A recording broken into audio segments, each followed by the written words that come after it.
Marco repairs my VCR collection. I actually think I still have my VCR collection from when I was a kid. And by mine, I mean my parents. What am I looking for? Or VHS, not VCR. VHS, sorry. Come to watch my home video collections, recorder and player systems, VHS machine. Wow. That is my videotape recorder. That is, oh, I like that. But that Philips is not good. Alright, I'll take your word for it. It's probably fine though. Not good, but that is better. Salora, three cobbles. These things are giant, pretty fucking big. Finnish mark. Okay, that's probably enough VCRs, I think, but very impressive collection. Crazy dude swallows earbuds. Oh, it's Shoe Nice. Shoe Nice has got a pretty sad story.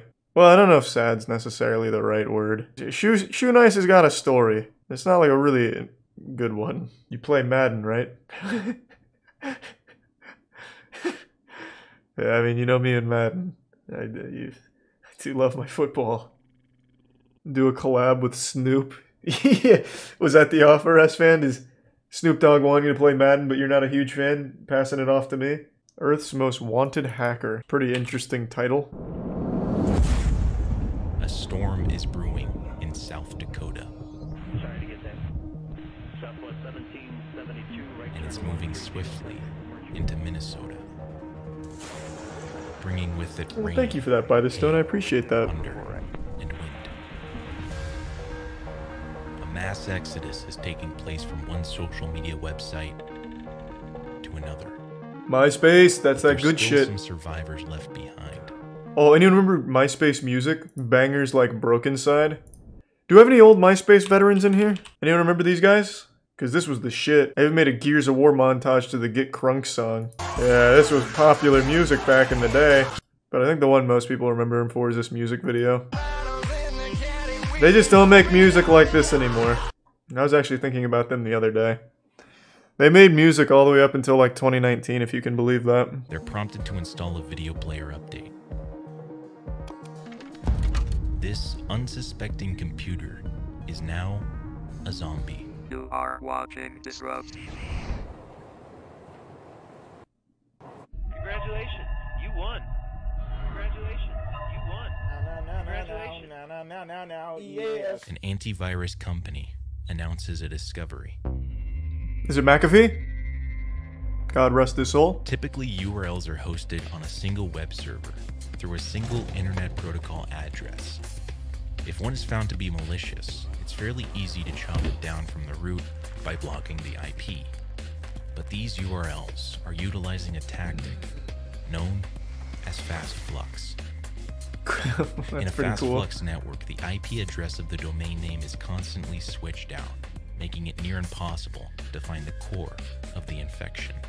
We see variants appearing that are created from the original MySpace exploit. Skype is literally a Microsoft malware. Targets Twitter, I hate Skype. Shit's garbage. Always has been. makes its way onto the Macintosh ecosystem. An ordinary website. No, not video You can download games. files Oh from my it. god. Kubeface covers the otherwise safe download button with an HTML iframe.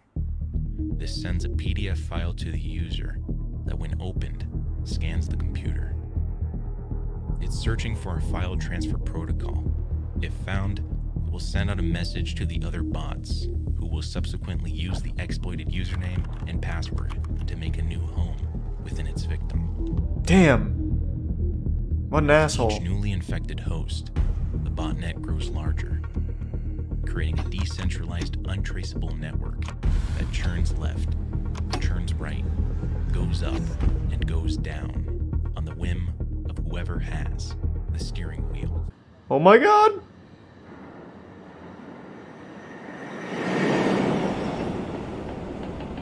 What? Is this a custom animation? And is this... Such high production. It's 1997. I haven't seen Lighthouse yet, no. And the most popular Not yet. website in the world is Yahoo But at Answers. 7 p.m. on Monday, December 8th, Yahoo is hijacked. The message reveals that the computer of every single person who's visited Yahoo in the past month Whoa. has been infected with a worm. And on Christmas Day, in less than 3 weeks, the bomb will detonate and destroy millions of contaminated computer systems unless the hijackers' one demand is met. Anger erupts. Who the fuck is and Kevin? over the following days, protests Let him out. break out on the streets across the United States. They set up camp outside federal courthouses, and from New York to California, people call into radio stations to cry out the phrase in real life and in video Do you have games. anything else to say? Yeah. Free Kevin! So is the hacker just a memer? I'm guessing that's the conclusion. I'm not watching the Walton Files. That shit is not for me. It's just Five Nights at Freddy's fanfic. Kevin isn't a terrorist. He isn't a mafia boss, and he's not here because he wiretapped the NSA or blackmailed FBI agents. Authorities say he poses an even greater danger. Because with a single phone call, they say, he can dial into the NORAD and access the nuclear arsenal What? of the United States of America.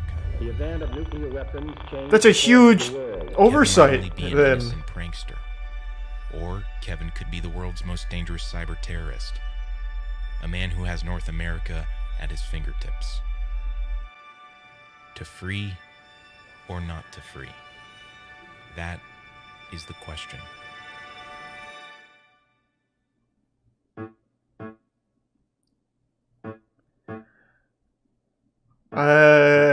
I say let him out.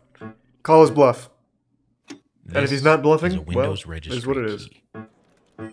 And this is that same Windows registry key modified by Kubeface. YouTube, Wikipedia, PayPal, all resolve to IP addresses employed by the Command and Control Center. This is how the Kube makes its money. When that user clicked the link, Kubeface instantly shot his browser through a number of affiliate advertising networks. Very smart. Instead of the machine sending HTTP GET to Google, as it normally does, an infected machine sends HTTP GET to Kubeface, who responds with a list of affiliated links. It's only after receiving those links that the machine correctly sends HTTP GET to Google, who then returns with the legit results. The first result corresponds to the first affiliate link, and when clicked, for just a brief moment, an advertisement. After that process, the used affiliate link is scrubbed, and a new one takes its place. These systems may offer I $2 don't per get it. 1,000 users that click the affiliate link. Multiply that by hundreds of thousands of infected bots across the planet, clicking links all day. and at Where this would they point, get the Kubeface's affiliate command links, and though? control They'd center have is to be in passively pulling in. contact with the companies, right?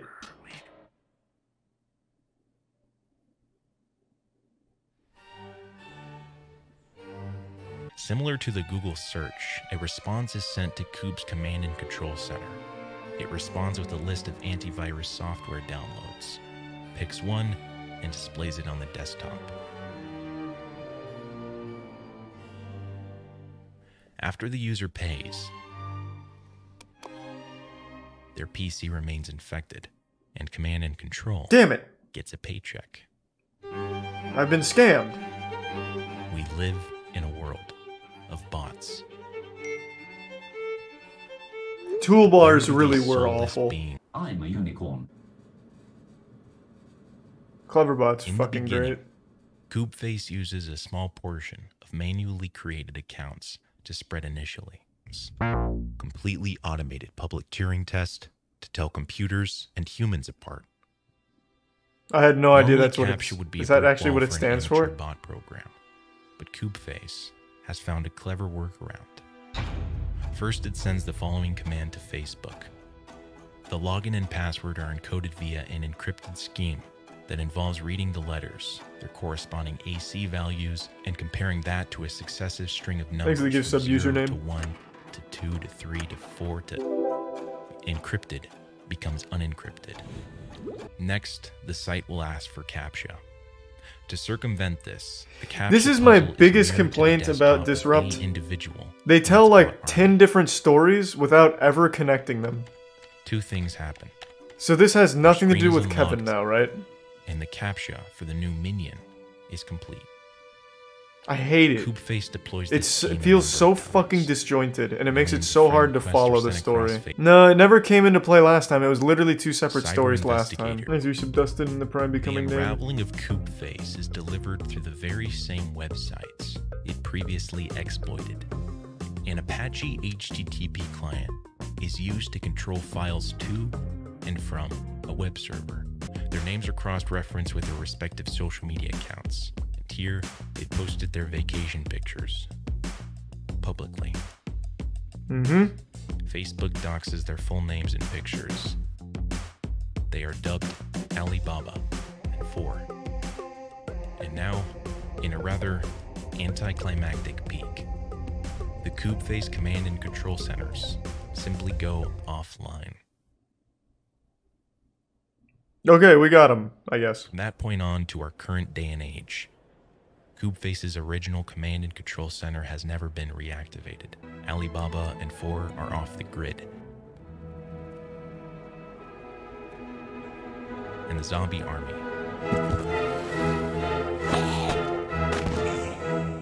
remains dormant. Something like 24 people show up, each one almost as much of a nerd as the worst of a ham radio enthusiast. A folder on the wall holds up sheets of paper listing dial-up numbers for every wire center in Southern California. Armed with this list and login credentials, I'd have the ability to control any phone line in Pacific Telephone Southern California service area. Hello. I tell the guys, let's take the manuals to a copy shop, run off a copy for each of us, then return the manuals before people start coming back to work in the morning. It was the most stupid decision of my early life. We drive around looking for a copy shop but can't find one. It's 2 a.m. So I take the manuals home with me. But I have a bad feeling about them. So I throw it all in some trash bags and give them to my accomplice. Tell him So, to but throw it why? away or Why? something. Like, what was all this for? An unknown teenager has hacked a new network known as NORAD.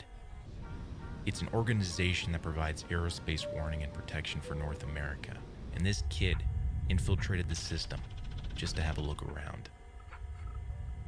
The move is so bold that it inspires the film War Games. Oh, really? That's actually pretty cool. Journalist John Markoff gets in touch with Kevin. I love War and wants Games. him I used to book love his that new movie. book on hackers named Cyberpunk. Game sucks. He's gained a reputation as a master of social engineering, but he's not interested in the money on offer. He wants to maintain a low profile, so he refuses to be. Yeah, I understand this is Kevin now, much to but the why? displeasure of John Markoff. Like, I don't understand at all. On a And hot what does this summer's have to do day with in Coop LA, Face? Kevin pulls out of the Stephen S. Wise Temple, where he works as a receptionist. In his rearview mirror, he thinks he sees a group of 3 men following him in a Ford Crown Victoria. He pulls a U-turn, and sure enough, they do the same. Kevin speeds down the I-405, and the car races after him. Suddenly, one of the men places a cop car flasher on the roof of the car, and now the sirens are crying out. Kevin pulls over. The officers rush up. They scream. Kevin is dragged out, handcuffed. His car is ransacked, but there's no signs of any bomb. You're not gonna find it! By now, he's a veteran in deception. The judge agrees and orders that Kevin serve his sentence in a halfway house for those with compulsive disorder. Oh, he's hacking the court Kevin system. laughs as he's listening to the ruling. He was arrested for tricking his way into a computer system, and now he deceives the judge into thinking that he's the victim of his own crimes. An idea appears. If he gets caught, he'll be sent to jail, but if he doesn't, then he'd have fooled the authorities right under their noses. Soon, he has all the passwords and credentials. Fooled them how? What? How does He it? controls How did he fool them? his voicemails. What do you Kevin is like? on the What? run for 2 years. He loses 100 pounds. When he learns that how a criminal walks is the #1 way they're recognized, he puts pebbles in his shoes to change his stride. He uses over a dozen different names. His favorite is Eric Wise. He begins a crime spree that infiltrates the world's biggest companies, Nokia. The companies say the damage from the hacks totals. Kevin sips his coffee as he reads the paper, and suddenly, A chill passes down. What is he hacking though? Like, what is he doing to those companies? Positions outside the house in California. They see their targets. So Kevin gets into Nokia, then what? Burst in and draw their weapons, and the man denies that he's Kevin Mitnick. He's a Middle Eastern immigrant. Doesn't even own a computer. Steals money. More than How? 2,000 kilometers away. So he gets into Nokia's what? His paper to the ground. Intern's laptop and he's stealing money? Isn't on the front page of the New York Times. Kevin is adamant the stories in the articles are lies. He never hacked into NORAD or wiretapped the NSA. But if you believe Kevin, then you shouldn't trust anything you've heard so far about Kevin. He takes on mythical status overnight. The little-known prankster is now public enemy #1 of cyberspace. Kevin walks the streets of Seattle in days. Many of the passing faces on the sidewalk seem to be staring straight back at him. He hears the faint sound of a helicopter in the sky, feels his heart beginning to thump. No one seems to notice the helicopter, but they do notice Kevin. He hurries into the courtyard of an apartment complex and uses the tall trees as cover, peering through the leaves. Kevin tosses. So do I believe this now? And bursts into a full-on I was just sprint. told not to believe He Kevin. gets away. It's so much style, like it's so high effort, but it cannot America's deliver an top cybersecurity actual experts. cohesive He's narrative. finalizing plans to leave for This a is ski vacation 2 in a row, Alaska. 3 I think. And suddenly, Like I love the style of these videos, but my fucking god, it can't tell a story. Your security technique will be defeated. Your technique is no good. to someone like him, the attack and subsequent taunts are an act of war. A man steps out onto his balcony in Raleigh, North Carolina. when These aren't someone- just stock images and shit, they have their own little custom animations they play. It's very high effort shit, The FBI agents take their but positions none of it outside the actually house. helps with the They story. see It's their just target sitting inside. random sentences that don't even John fucking Mark connect to marches each from the other. street. The agents burst in and draw their weapons, but find nothing. The man furiously denies that he's Kevin Mitnick. He's so convincing, the FBI agents are about to leave. But then, an agent notices an old ski jacket in the cupboard. He empties the pockets, and out falls a pay stub. Legacy Media pitches up their circus tents outside. Most wanted computer hacker is behind bars. Kevin shares one large holding cell with 60 other inmates. He doesn't eat for 2 days because the food isn't kosher. Inside, And then all Coob eyes are Face. fixed on the defendant. Cool picture. Kevin is charged with 14 counts of wire Wow. fraud, 8 counts of possession of unauthorized access devices, interception of wire or electronic communications, and causing damage to a computer. When Kevin is led away from the court, Tsutomu calls out from the front row. Kevin looks back at his nemesis, the one man who finally saw through the lies and deceptions to find him. He Who? nods, says nothing, and walks away. His appeals for bail are churned down by every single court in the U.S., including the Supreme. He has one last idea. But then, a group of officers storm into the cell and throw him into solitary confinement. You skipped half. I didn't skip shit. I skipped an ad. I skipped his ad break and merch plug. I didn't skip shit. What are you talking about? I didn't miss anything. What a weird excuse. It's just a really fucking poorly constructed narrative. I don't get what's so confusing. I understand. Who's his nemesis? They just mentioned his nemesis like he was a huge part of the story, and that was the literal first time we heard of him. I'm assuming it's the guy who was spearheading the operation to find him. But that's just an assumption. So who is his nemesis then? Pop quiz. And why is he all of a sudden a central character to make a little animation about him? His name is Joe Clearly. His name is Satoyu. I think. I don't know. That's what I fucking thought. The hack on Yahoo. So you're not was a following hoax it like you carried out by claimed. members of the Free Kevin movement. There was no logic bomb. After 4 years of prison and solitary confinement, Kevin pleads guilty to 4 counts of wire fraud, 2 counts of computer fraud, and 1 count of illegally intercepting a wire communication. I didn't think of the consequences when I was engaging in this behavior. I just did it. I'd copy the code, store it on a computer, and go right on to the next without even reading the code. Interesting. You know, and that's a complete different motivation of somebody who's really out for financial gain or a foreign country or a competitor trying to obtain, information like economic espionage, for instance. You know, I hate to suggest a waste of your talent, but as I listen to you, I think you'd make a great lawyer. Well, I don't know if you're convicted of a felony if they'd allow you to be admitted to the bar. Kevin Mitnick Hey, is there's some released Metal Gear. from prison after nearly 5 years. When Kevin was on his crime spree, his hacking exploits seemed like mythology to the outside world. But by the time the sun hits his face, the world needs his skills. So, soon after his release, he testifies before the Senate and advises on how to better protect computer systems from attacks. Alright, Kevin was freed. And then it all ties into Coobface. So I really like Sleep, and the thing that I do like about Sleep is that it's an alternate reality. Nothing is impossible in Sleep. So where did Coobface play into anything with Kevin's story? Or at all in this entire narrative? Where does that fit? It's just 2 separate stories.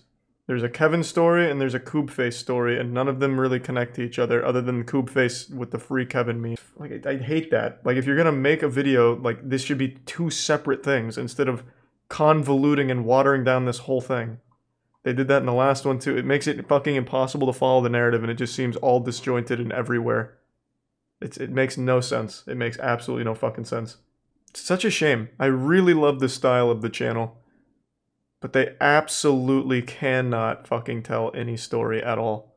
It just gets so pretentious and wrapped up in itself. LSD, cocaine, and ecstasy are now just a click of a mouse away. These are some milky. Basically the eBay or the Amazon of the drug trafficking world. He also allegedly hired a hitman to kill a White Rock, BC user. Was sentenced to life in prison without parole. Oh, it's a Silk Road story. Oh man, I'd actually completely forgot about that. For roughly 1,500 years, the Eurasian trade routes that spanned over 4,000 miles played a central role in facilitating economic, cultural, political, and religious interaction between the East and the West. The name Silk Road comes from the highly lucrative trade of silk textiles that were produced almost exclusively in China. The sale of these highly sought-after goods is likely what led Ross Ulbricht or Dread Pirate Roberts to adopt the name for his darknet marketplace, though instead of silks, he would be facilitating the trade of every illegal. How long has it been now since Silk Road? On January 27th, 2011, well, that was quick. I came across this website called Silk Road. It's a Tor hidden service that claims to allow you to buy and sell anything online anonymously. I'm thinking of buying off it, but wanted to see if anyone here had heard of it and could recommend it. I found it through this link, which if you have a Tor browser, directs you to the real site. Let me know what you think. This is the first ever mention of Silk Road anywhere on the internet. The user Altoid acting very poorly as an intrigued third party. I thought his acting was engaging fine. in word-of-mouth marketing of his new venture. Ryu, It would be Brian unfair Burrito, to say Vindictum, and the this resub actional play post cool. was a breadcrumb that led the FBI to the eventual closure of the Silk Road. It was a whole loaf of bread. As explained by IRS Special Agent Gary Alford, the way you found the creator of the website was through a simple Google search. Despite the Silk Road being only accessible on Tor, the browser that gives users access to the dark web, Special Agent Alford knew it had to be marketed somewhere, or how would people find out about it?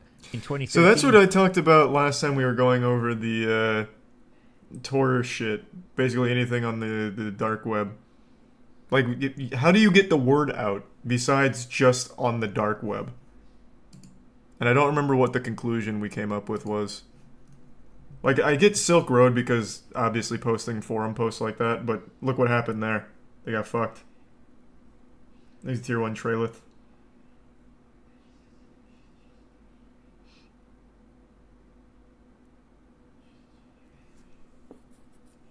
Okay. So literally just from other dark web word of mouth. Okay. He simply googled the word Silk Road and .onion Thanks, and Smokey. found exactly what he was looking for. He found Altoid. In posts that are still active on BitcoinTalk.com, he is seen advertising for an IT pro Nice. for a Bitcoin-backed startup company and lists an email to contact him, rossulbricht@gmail.com. His real name. No. Of course, looking What? for developers for your black market operation while using a Gmail account He's a with genius. your real-life name is not the best way to go about things, and since Altoid was a name that popped up very frequently when searching for mentions of Silk Road, this was enough to get a warrant for that email address. Ross Thanks, was Yusuf. monitored until Diabetes. undercover agents tracked him to Emperor San and Francisco Tier 1 Public Road. Library, where they distracted him and grabbed his open computer. He was logged into the mastermind of the Holy Silk Road shit. website.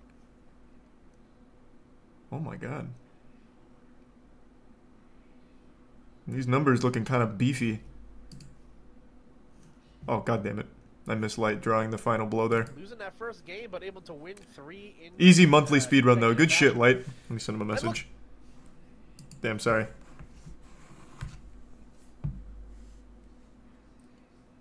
Quick message to Light saying congrats. It was good practice.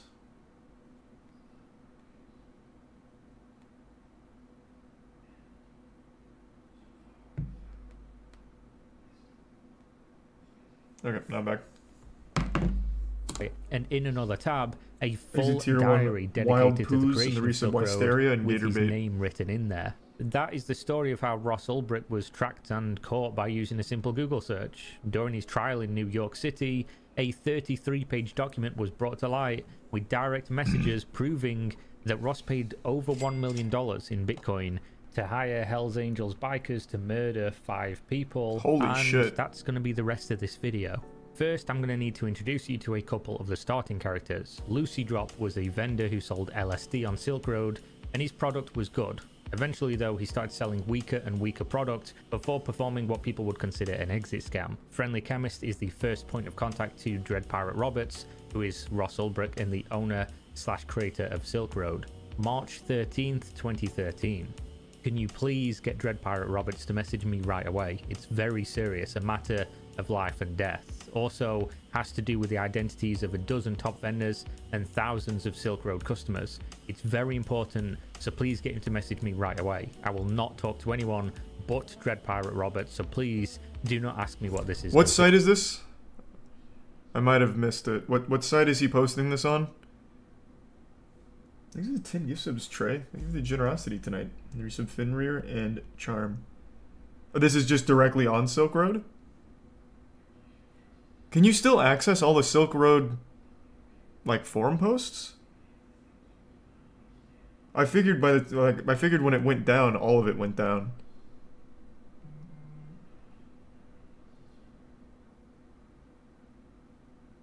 Oh, just mirrors? Okay, so I guess just re-uploads of it. Alright. I assume that Kira was, like, literally looking at these recently. Okay, okay. Got it. Exactly what he asked for. The next day, Ross replied simply, "What can I do for you?" A few hours later, Friendly Chemist Thanks claimed he was Foster, Lucy Drop's Winter, and supplier, Rex. waiting for payment, which Lucy Drop had told him is being withheld by the Silk Road market and therefore by Dread Pirate Roberts himself.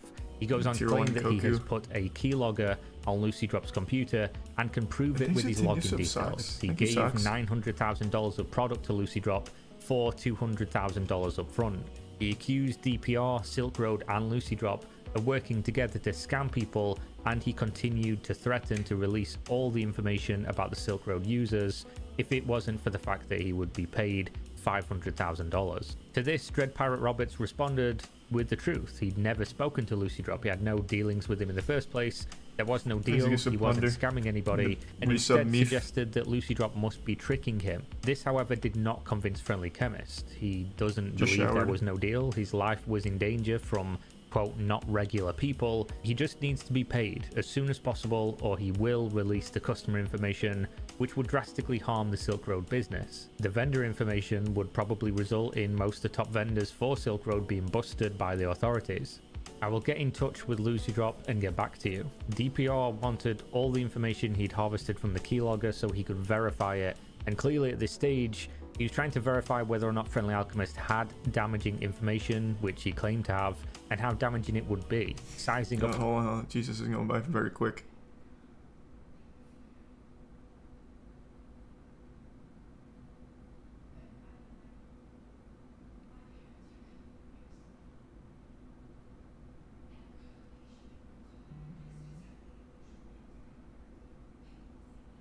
God damn. This is like that shit you'd see in a really bad B movie and just assume that it could never be real. Like, just the way he talks makes it seem super fake. When you think of, like, $900,000 worth of LSD being moved, you think of, like, someone, like, really, like, all together, really buttoned up and scary, and this guy's actually talking like a middle school girl here. She's wild. Thanks to resub Frizzy. How big of a threat he was to the whole operation. 4 minutes after hey, what's going on, his Juicers? reply to Friendly Chemist, he also contacted Lucy Drop for the very first time. I've been contacted by a member named Friendly Chemist. He claims to know you and has done business with you in real life. He's making wild accusations and threats against you, me, and other members of the community. If you indeed know him, could you please provide me with his name and address? I'd like to stop him in his tracks by revealing that I know who he is and will retaliate if he does anything stupid. Please don't contact him if possible. Signed, I'd like Heisenberg. to handle it myself. Lucy Drop didn't reply. Friendly Chemist the replied to resub his primer, message resub asking zombie. for the keylogger information, stating that he didn't harvest the customer logs, but instead that Lucy Drop, like an idiot, kept in-depth logs of every single transaction he ever made. Thousands of orders, 20 or more vendor identities, 5,000 customer identities, and more. He included a long list of addresses from identities, 5,000 customer identities. Damn, it's been so long since I learned about the Silk Road thing. I forgot that the site looked like this. Like, actually straight out of old Gears of War forums. That setup is like actual stock template. And they were moving millions worth of illegal shit. Crazy. They put no effort into the UI. And more. He included a long list of addresses from around the world, which was redacted from the document, but did prove he did have what he said he did. DPR reassured him that he would get in touch once he'd heard back from Lucy Drop, which, of course, Friendly Chemist did not appreciate, since this gave him no clear timeline on when he would be getting the money he allegedly needed to pay off the people who was threatening his family. These people I borrowed money from have been asking me to meet with them and said they don't want to have to come and find me. I'm scared, and you don't seem to even care that you guys are scamming me and putting my life in danger. On March 16th, 2013... You don't say. The people peddling millions worth of drugs don't care about you? For an undisclosed reason for the last 7 months. I'm fucking shocked. And his business partner had stolen his operation, cutting him out of the money and the account.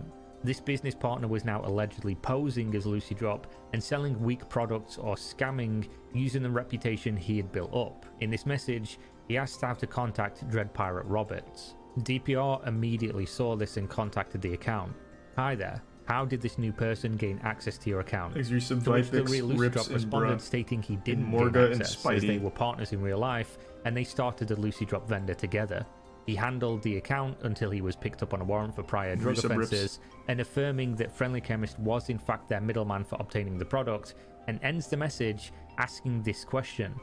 How do you know Friendly Chemist? This, of course, is a mistake, the first mistake we see. DPR never mentioned Friendly Chemist to Real Lucy. The only time he mentioned Friendly Chemist was to an account that he allegedly no longer has access to, as it was stolen by his partner over half a year ago. At this stage, just to make sure we're all following along with the characters in the timeline, Lucy Drop is the vendor that allegedly was exit scamming and has not yet replied to anybody. Dread Pirate Roberts is the Silk Road admin who is being blackmailed by Friendly Chemist, who alleges he is Lucy Drop's plug and a middleman for some very dangerous people who he owes money to. Real Lucy Drop claims he's the original owner of the Lucy Drop account and he's just been released from prison. DPR now responds to Real Lucy Drop stating he's being blackmailed by Friendly Chemist and that he's glad he knows him. He wanted the address. Ooh, he didn't pick up on that? Anything he could provide. I need his real world identity so I can threaten him with violence if he were to release any names. I can't let him release those IDs. Real Lucy Drop was of course not keen on this idea. I don't know how I feel about that solution. Remember that he also knows my real world identity and has evidence on me as well. I'm sure you are well aware of what would happen to me if my information was to be released. He would instead set up a meeting and try to reason. Damn it, I want to read the rest of that.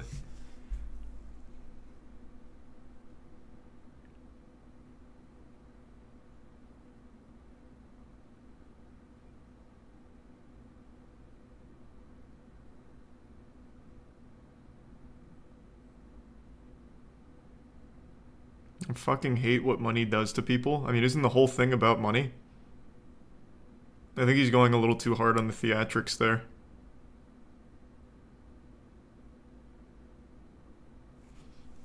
Thanks to the resub Grego and the Prime Lieutenant. No, I just showered. My hair's not greasy. I just got out of the shower. Released, he would instead set up a meeting and try to reason with Friendly Chemist, to which DPR responds simply, "Okay, Lucy, do me proud." Real Lucy Drop came back a day later with a lot of information, essentially reaffirming that Friendly Chemist would release the information as the people he was dealing with were not playing around. The people he borrowed the product from are a big criminal organization in Canada, the Hells Angels. A plan was presented. The plan involved DPR paying Friendly Chemist what he owed this gang, and in return he would provide drugs to be sold to pay back the loan. Friendly Chemist would also give up his identity as collateral in case DPR was worried of his payment being received and still releasing the documents damaging the Silk Road market. DPR, of course, didn't like this plan. "Give me his identity so I will have leverage in dealing with him. You said you don't know what to do, so let me take over and give me all the info you have so I have the best chance of diffusing this situation." Really, Drop was not convinced by this. "Yes, I do know his identity, but you threatening him will not help the situation. He's deathly afraid of the people he owes money to, and they already know where he lives and where his kids go to school, etc." He was not going to give up the information on Friendly Chemist, not due to the risk of his so-called supplier, but because he was afraid he would turn witness if he got spooked and turn in information about himself, resulting in him going to prison. "Do not bother messaging me again if the message does not contain his personal information. I'm not fronting money to anyone, and I won't be blackmailed. You don't know how to handle this situation, but I do." Dread Pirate Robert's response was final, and this finality seemed to have gotten through to Real. Damn, this guy's kind of hard. "If you really think you have a good idea to deal with him, I'll give you the information you want about his identity. Please understand why I'm hesitant, as it is my freedom we're dealing with." He then asked how to send over the ID with plain text or PGP, which is an encryption service commonly used on the darknet. DPR then immediately went back to Friendly Chemist. "Have your suppliers contact me here so I can work something out with them. Do not tell them I owe you money. You should copy-paste this message to them." At the same time, he sent a PGP key over to Real Lucy Drop so he could send him over the encrypted ID, which is exactly what Real Lucy Drop did. The information that was sent, however, was not complete. It didn't have a full address. What was that last bit? Have any job openings? Sent, however... What? Damn, this guy's on the grind. Alright. Okay then. Man's being hunted by the Hells Angels and then just takes a second like, "Hey bro, like, can I work for you? Like, what's up with that?" It was not complete. It didn't have a full address, as DPR responded asking again for his exact address. At this point in the story, on March 25th, 12 days after the first private message interactions from Friendly Chemist and DPR, a new user is introduced, Red and White. And this is where it starts to get real crazy. The first message reads, "I was asked to contact you. We are the people Friendly Chemist owes money to. We hold him and him only responsible for the missing product or money." He was apparently only getting in touch to find out what exactly DPR wanted. DPR, of course, wanted to clarify the whole situation. He himself didn't owe anyone any money, but was instead being blackmailed by Friendly Chemist. "I'm not entirely sure what the best action to take is, but I wanted to be in communication with you to see if we can come to a conclusion that works for everyone. At this point, DPR propositions Red and White. You have lots of product, why not sell it on our marketplace?" Red and White, of course, was intrigued by this. "How much is it possible to sell on here if we listed every product far cheaper than everyone else? We have a majority hold over most of the movement of products in Western Canada." He also touches on the Friendly Chemist situation, how Friendly Chemist will not meet up with them due to fear of what they may do to him, how the gang might not want to sell on silk with their Western Canada. We're just going to gloss over that bottom part. Chemist situation. I wanted to read this.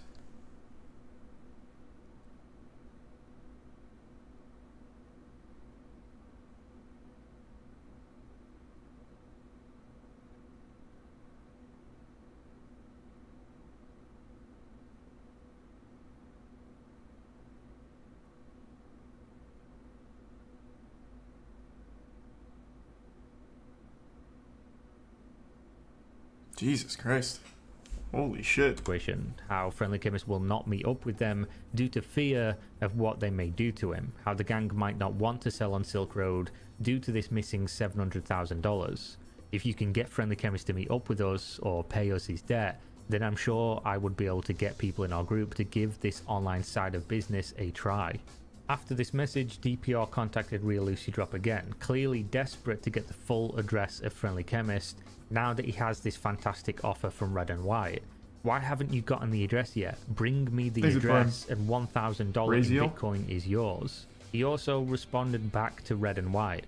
In my eyes, Friendly Chemist is a liability, and I wouldn't mind if he was executed, but then you'd be out your 700k. Accompanying this blunt opening, he also gave up information he gained from Real Lucy Drop, the full name, age, rough address location, as well as the fact that Friendly Chemist has a wife and 3 kids. The rest of the message is information on how much money they could make from selling product on the Silk Road website. Red and White, however, no longer needed that information. He already knew who Friendly Chemist was, and he also has another prize. We have kidnapped Friendly Chemist's partner Jin, and are on the hunt for Friendly Chemist. This news was exciting to DPR. I understand, and that is great news about Jin. If I understand the situation, he's the one responsible for your loss. Now, to take a quick break and clarify on the roles. Jesus Christ, I don't remember any of this from the last time I learned about Silk Road. Is Lucy Drop, the partner of Real Lucy Drop, who allegedly stole his business and used his reputation to scam. Jin would then be responsible for selling the product from Friendly Chemist and therefore owing him the $700,000 that he would need to pay back to Red and White. However, at this point, Red and White clarifies that they are no longer missing any product. There is no loss anymore also. We were able to recover all of our missing product when we grabbed Jin. After some questioning, he admitted he was intending on moving to a different country and setting up a new seller account on this site. We don't take too kindly to thieves. He's gone. This is when Friendly Chemist started to ramp up his pressure. He knows now that his partner has been taken out and he's panicking big time. You leave me no choice. I want 500,000 USD within 72 hours or I'm going to post all the info I have. I can't go back to my home. Real quick, I guess this may be like spoilers going forward. So when Silk Road went down, all of this went into the hands of authorities clearly. Was that confirmed to be real? Like, that actually happened? They actually did take out that guy's partner? Because I imagine with that Silk Road coming down, all of the information got into their hands. It is spoilers? Okay, so he does touch on it. Okay, sorry. I'm getting a little ahead of myself. I haven't watched the Silk Road shit in a while, and I don't remember any of this from when I did learn about it. Thanks for 5 gift subs, Meef. Appreciate it, man. And the 10 gift subs socks. Jesus Christ. Thank you again, man. The resub seashells. And I've had to move my wife and kids somewhere else, and I guess, hold on, before we continue, I'm gonna throw out a theory. I think this is all one big play to try and squeak money out of DPR. That's my guess. Don't tell me if I'm right or wrong, but that's just the impression I get, because it seems like you can make multiple accounts on here without any kind of like real verification process, obviously. So I'm thinking this is all like one big ploy to get like 500k from DPR. And it's all orchestrated by 1 or 2 people, something like that, maybe. Need the money so I can move my family and start a new life. What's it going to be? DPR tries to calm him down. Don't do anything foolish. The people you owe money to have caught up with Jin and reclaimed their losses. I spoke to them and calmed them down. They are likely going to become vendors here on SR. Now you can calm down too. Go back to your normal life and don't get involved in this stuff anymore. This did not have the intended effect at all. You think I don't know what they did to Jin? You think I can just go on with my life? You don't know these people. I owed them money and I ran away from them. It's over for me. He doubled down on the threat, though of course now stating that he only had 63. Let me see.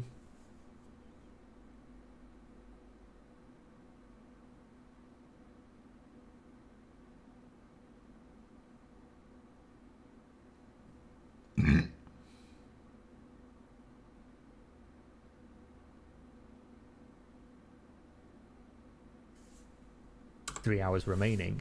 63 hours to pay the $500,000 or risk having the identities of over 5,000 Silk Road users exposed for buying illegal drugs and services, decimating a large chunk of DPR's business and exposing dozens of vendors that would also destroy the site's product supply. DPR's response to this threat was strangely calm. Do me a favor and make it 96 hours. I will get back to you on Monday. I want to work this out, but I have big plans for this weekend and I don't want to have to deal with this. This wasn't a lie. He did have big plans, though they were plans that Friendly Chemist would definitely not be enjoying. As soon as this message was sent to Friendly Chemist, stalling for time, DPR immediately reached out to Red and White. This is where his weekend's big plans would be revealed. I hate to come to you with a problem when we are just starting to get to know one another, but Blake, Friendly Chemist, is causing me problems. Are you still looking for him, or now that you found Jin, have you given up? I would like to put a bounty on his head if it's not too much trouble for you. What would be an adequate amount to motivate you to find him? Necessities like this do happen from time to time for a person in my position.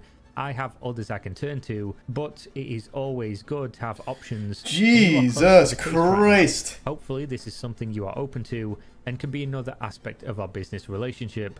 Regards, DPR. Red and White was open to facilitating this transaction, though there is no firm price listed as of yet. He describes how they usually handle hits. They're not looking for him anymore for their own reasons, but they could be motivated financially to find him if they could agree upon terms. DPR responded to this with what might be viewed as a slight change of mind on the hit. If you can find his location, that may be enough for me to scare him off. He's trying to blackmail me. Just let me know what you need to make this worth your while. Red and White, however, nudged him slightly with some common sense. If I find his location and you use it against him to scare him, there is a chance he will switch locations again. Speaking from Turtle God and Nameless it will King become a and lot more Wolf. difficult to find him again after that, once he knows that there are people capable of finding him. He then goes on to feel out how much DPR would be willing to pay. How much was ending this man's life worth to him? DPR clarifies the reason for wanting to make him disappear forever. He doesn't owe me anything, but he is threatening to expose the identities of thousands of my clients that he was able to acquire working with Jin if I don't pay him off. As you don't take kindly to thieves, this kind of behavior is unforgivable to me, especially here on Silk Road. Anonymity is sacrosanct. It doesn't have to be clean. Red and White now listed the price. It was expensive. Price for clean is 300,000 plus USD. Price for non-clean is 150 to 200,000 USD, depending on how you want it done. These prices pay for 2 professional hitters, including their travel expenses and work they put in. We can use out-of-town hitters if you want as well, but I would not suggest them because they come with an extra cost, and you don't seem to care how he's taken care of. When would you like this done? DPR, of course, was not a fan of the price. He also revealed this is not his first rodeo. Don't want to be a pain here, but the price seems high. Not long ago I had a clean hit done for $80,000 US. Are the prices you quoted the best you can do? I would like this done ASAP, as he's talking about releasing the info on Monday. Red and White now knew that he was in the ultimate power. This seems like it's a setup. There's a strict deadline. I think this might be like a vanish within who would work the next like 24 DEA hours. maybe, and that means it's unlikely DPR would be able to find another hitter in time for less money, especially since Red and White is the one who knows. I mean, they're just the talking via location of Friendly DMs on a Chemist fucking already. forum I'm site. sorry, but we So can't do anything for that it price. really could be like Best I DEA can do maybe? is 150, and even that is pushing it. Since you need a rush job done, usually we would charge even more. In the interest of business relationship to be, I could do Is there some 150, hydrogen and no subliminal? lower. If 150 does not work for you, we're gonna have to pass. He follows up with some information on how this money is distributed, the methods they use for the hits, and then replies again right after to move things along due to the deadline. The time for negotiating was over. He left this message with both a Bitcoin address and finality. I will check the computer in about 10 hours, and if I see that you do want to go ahead with this and the payment has been sent, we'll do it today. If you want a picture confirmation of the job afterwards, give me random numbers and I'll have them write them besides him and take a picture for you. DPR responded the same day with confirmation. Thank you, R&W. I've only ever commissioned the one other hit, so I'm still learning this market. I have no problem putting my faith in you, and I'm sure you will do a good job.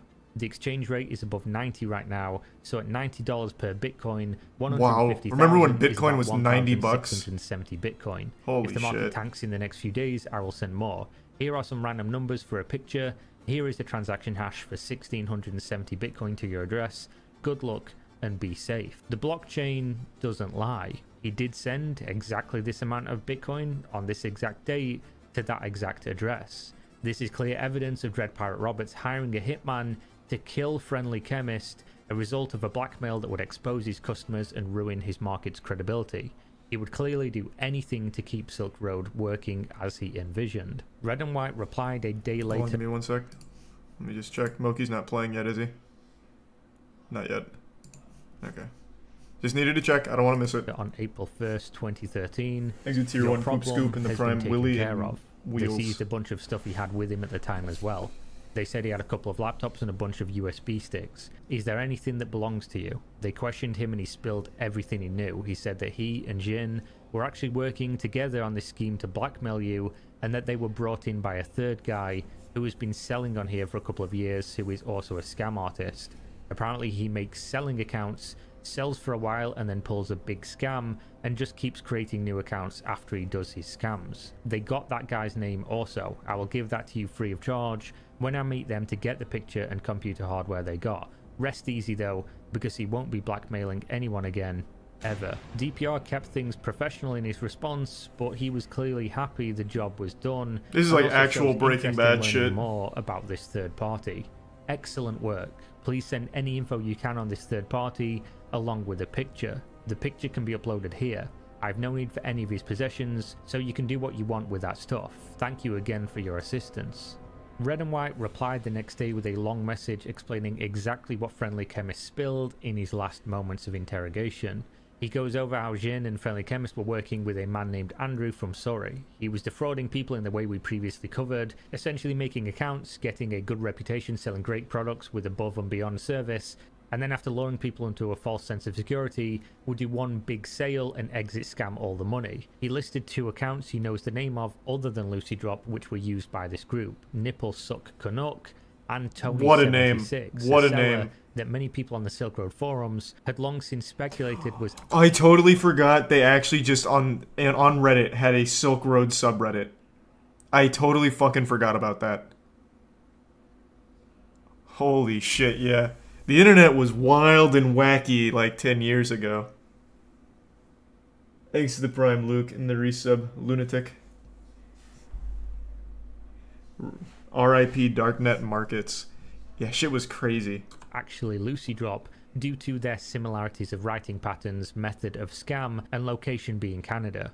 The puzzle was starting to fit together and the picture was clear. This group was orchestrating scams for years now, stealing thousands of Bitcoin and damaging DPR's vision for the Silk Road, and he couldn't let them get away with it. After some short back and forth about stripping location data from a picture so they could upload proof of the hit on Friendly Chemist, the wheels start to turn for the second murder for hire that DPR would put out on the accomplice. If you can find him, I would like to know. He also confirms he received the picture of Friendly Chemist with the numbers next to him after the hit took place, and that he had deleted the picture for safety. Okay, he I was wrong wanted then. to take out Andrew, the I thought it was accomplice, DEA. but he also wanted to make sure Friendly It Chemist wasn't. was telling That man the just truth. got fucking I'd rather blasted, miss I the guess. chance to take him out than hit an innocent person. He also wanted Andrew to be held and interrogated. The idea being, if this was the remaining member of the group defrauding his customers, he would have substantial funds that may be retrievable. Red and White, of course, was open to this and sets about the job. I will send 2 of my guys to do some recon right now and find out what I can about him and get back to you immediately. We can discuss price later once we know more. PR seemed conflicted about potentially having the wrong man, but at the same time was way more interested in the potential of recovering tens of thousands of stolen Bitcoin. He's likely to be sitting on many thousands of stolen Bitcoin, perhaps tens of thousands, so I would think we'd want to work him over to get those funds back. Is it Tier 1 Lady Red and White Scorpion? returned later that day with the recon. Apparently the supplier of illicit products that Andrew was using had rolled on him, giving up what he ordered, the frequency of the orders, and his plans to move out of the province very soon. That might be because he's found out about Jin and Friendly Chemist and is now scared. The rest of this message retells the information they got from interrogating Friendly Chemist in more detail and how all the information lined up. He also stated that after finding where Andrew was staying, he had 3 other people in the house with him for a total of 4 in the building. The people were also in on the scheme. They were selling product with Andrew, aka Tony76. The reason these 3 people being in the building and working with him is critically important to the story is that Red and White also talked about a potential 15,000 Bitcoin theft in this message. This means that somewhere in that building with these 4 people, one of which he knows DPR already wants to have removed from life, could be over 20,000 Bitcoin, which at the time would be worth around $2 million. The message ends Do you want to deal with this Andrew guy, or do you want me to put the team on standby? DPR was led to this conclusion like a horse to water, and he started to drink. I'm confident enough that is him to move forward. Can we round up all 4 of them, separate them, and get them to out each other and give up their stolen money? He then explains how it could be difficult to recover the Bitcoin if the team of hitters are not familiar with how Bitcoin works, and that he would need more information to piece together how much this crew could have actually stolen. Red and White explained that this would be very difficult. He could pull it off, but it would require more hitters, and there are no discounts for group jobs. In fact, due to the difficulty, it should go up in price. However, since the working relationship was going good so far, he would do it for $150,000 each. $600,000 total for all 4 of them to be interrogated and then removed from this mortal realm. DPR, however, wasn't hot on this idea. Not on the idea of removing them from life. Yeah, I've got it up right here from Oki. It's just he's not playing yet. Clearly the dollar sign was the issue, so it was back to the original plan. Okay, let's just hit Andrew and leave it at that. Try to recover the funds, but if not, then not. How much do you need for this? Red and White, however, hadn't given up on this idea. If you want to hit Andrew only, I can have it done for 150 just like last time. We wouldn't be able to do it at their place though, because there are always at least a few of them there from what I'm told, since it is their home office. So we wouldn't be able to recover any of his things. He goes on to give his opinion on the situation and how if these other 3 were left to continue their scams, they would continue to cause issues with DPR and Silk Road. He also offers a discount for the whole package. If you would like to do the others as well, I would be able to have it done for 500,000 USD. If you do not want all of them and just Andrew, it would be 150k.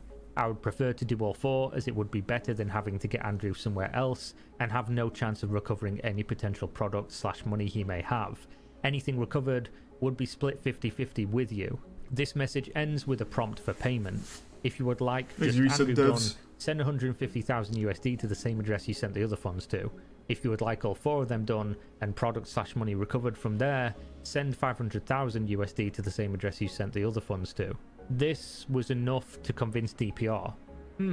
Okay, I'll defer to your better judgment and hope we can recover some assets from them. 500,000 in Bitcoin has been sent. This really feels... I still think this could be like a DEA thing. He listed the transaction hash, and once again, this transaction is publicly verifiable. On April 8th, 2013, DPR sent 3,000 Bitcoin. But then they did take like a picture or something, so maybe not. I don't know. Maybe I'm on copium. He previously sent 150,000 for the murder of Blake, aka Friendly Chemist. 3 days later, on April 11th, Red and White messaged DPR to update him on the status of the job.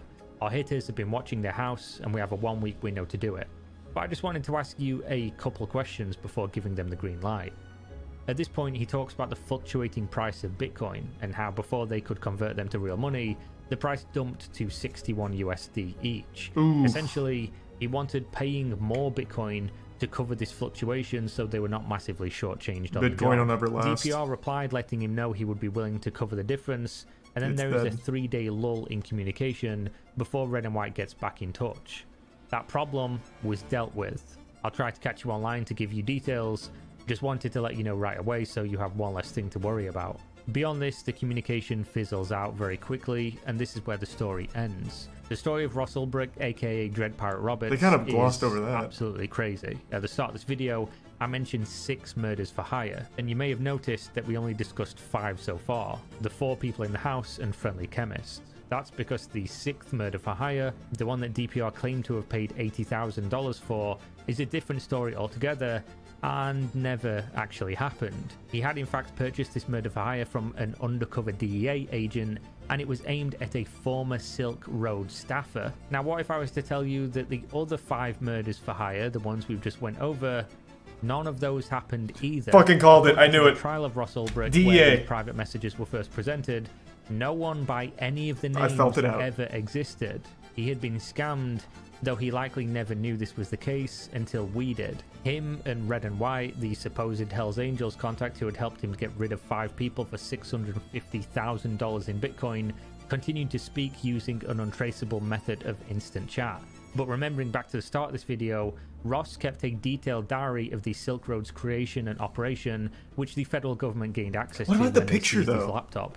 In that diary, he writes that he loaned out $500,000 after this period to Red and White to start. Yeah, it wasn't the vending on DEA, Silk I guess, Road, but and then later writes that Red what and about the White picture? flaked out and disappeared with my $500,000. This means that Ross paid out $1.15 million in Bitcoin to someone who tricked him using multiple accounts, essentially creating an elaborate fanfiction. And honestly, it was a brilliant fanfiction.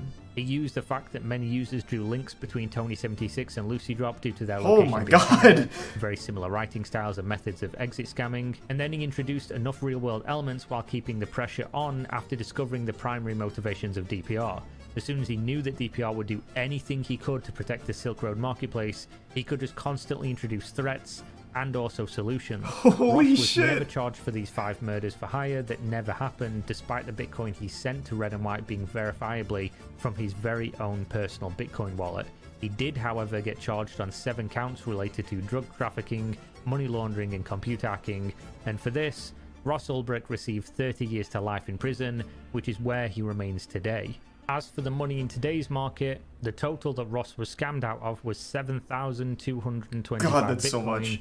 which on the 10th of April 2022 would be worth $308 million. What a As scam. for the scammer, during a later investigation, Bitcoins traded from Red and White's account lined up with another seller on Silk Road named Mary Jane Is My Muse, both of which were registered on a Canadian Bitcoin exchange that had the name James Ellingson. The Silk Road is the source of many insane stories, but this one for me definitely wins the prize. Yeah, I never heard this one. Alright, so it wasn't the DEA, but I did fucking call it at least to some degree.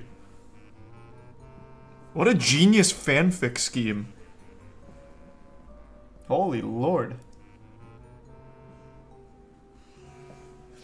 What's the link to this vid? Here, it's on Kira's channel. Kira makes bangers. You probably recognize Kira from when he was covering a lot of like the crypto scam stuff. Thanks to Resubred and Stainless Steel. Wikipedia says it was the FBI and Interpol. Well, no, they just confirmed that the person that was doing the fanfic was just like an actual scammer. What he said is that the hit that he said was a clean 80K hit was a setup from the DEA and that wasn't real. But in this video, Kira said that the actual, like, sending of Bitcoin to that wallet went to a scammer.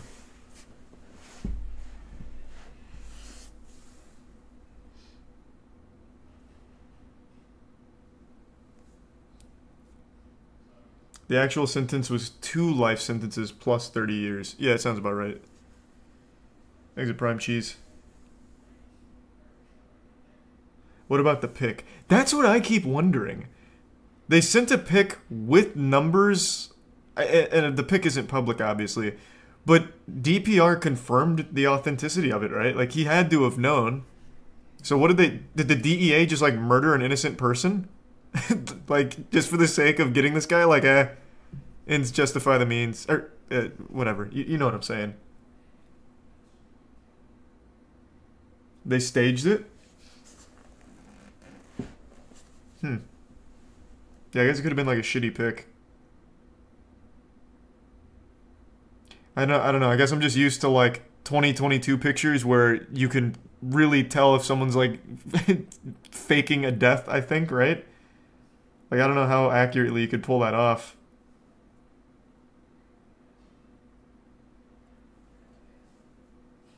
They stage pics for things like that a lot, do they? Maybe I'm just not knowledgeable enough on it. There's a Prime Star Wars.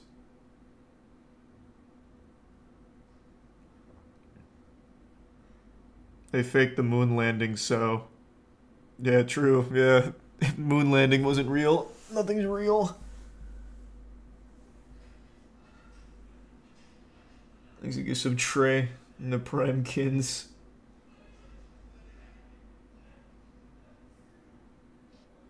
Today's the 23rd anniversary of The Mummy. Is it really? Godspeed to an amazing movie. Amazing franchise, really. I'm so excited for tomorrow too, Dong. I can't wait. Today was great. If you're in the chat, Kira, good shit again. This video was a banger. The Redditor that vanished. Okay, wait, that sounds great.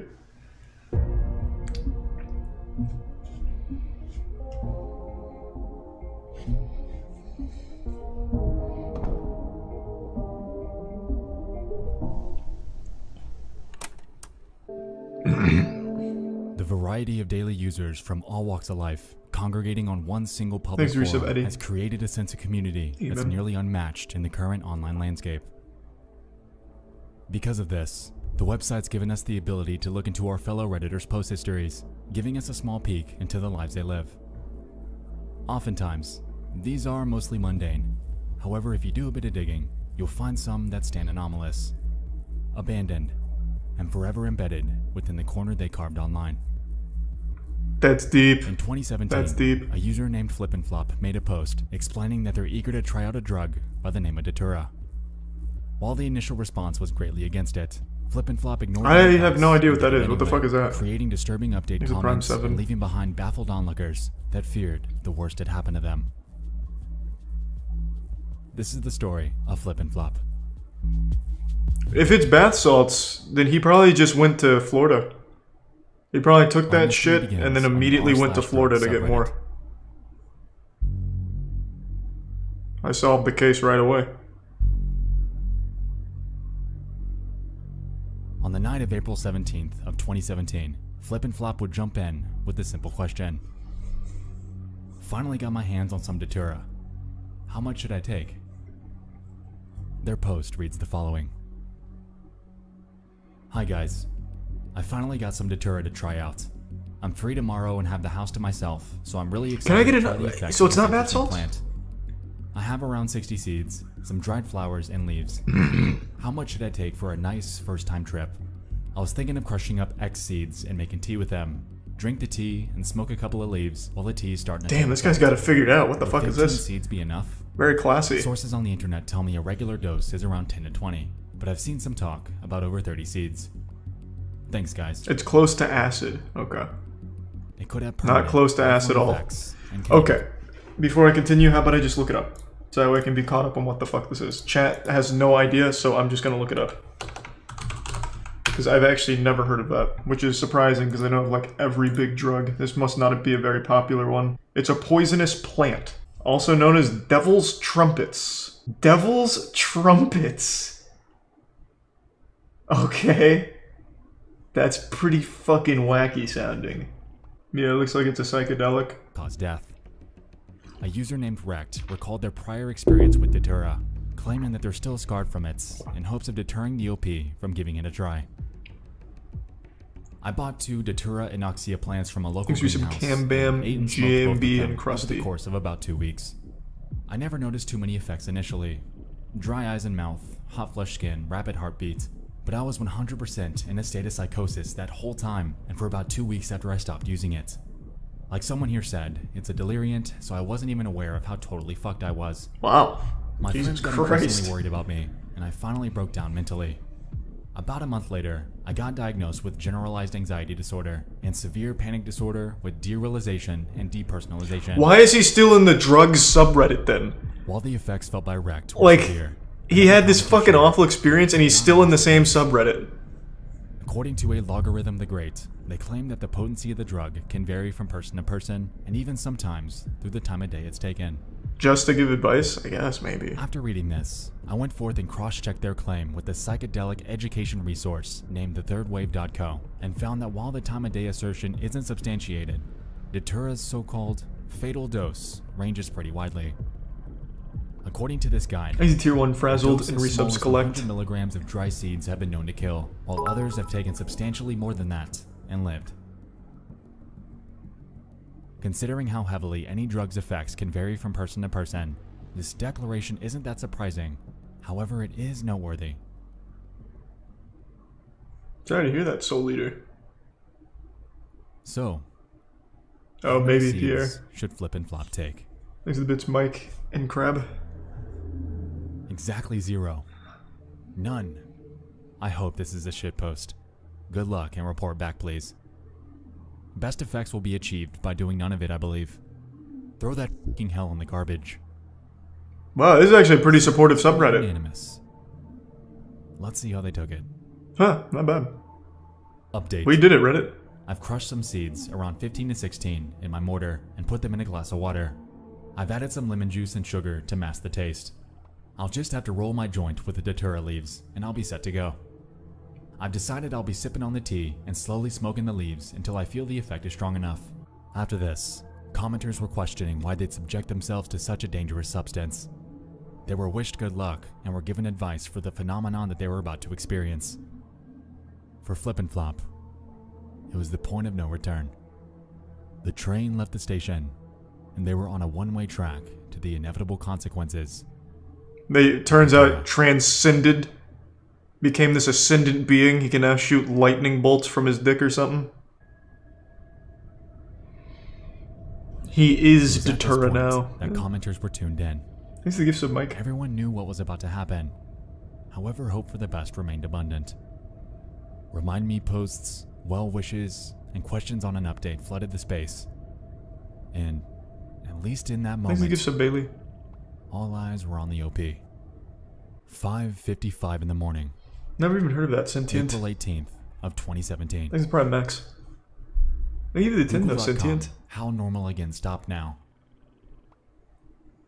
Oh, this is definitely like a shit post. Needless to say, everyone's concerns were validated. However, it was good to know that the OP was still alive. No, this is all a stunt. The replies here were mostly well wishes, with a clear mood of apprehension. A user named Emilsko pled for the OP to reply to the thread when things became normal again, and another named Pest P gave their 2 cents on the matter as well. There unfortunately aren't any guarantees. This feels very fake now. I'll let it ride though. Evening, nearly exactly 12 hours later.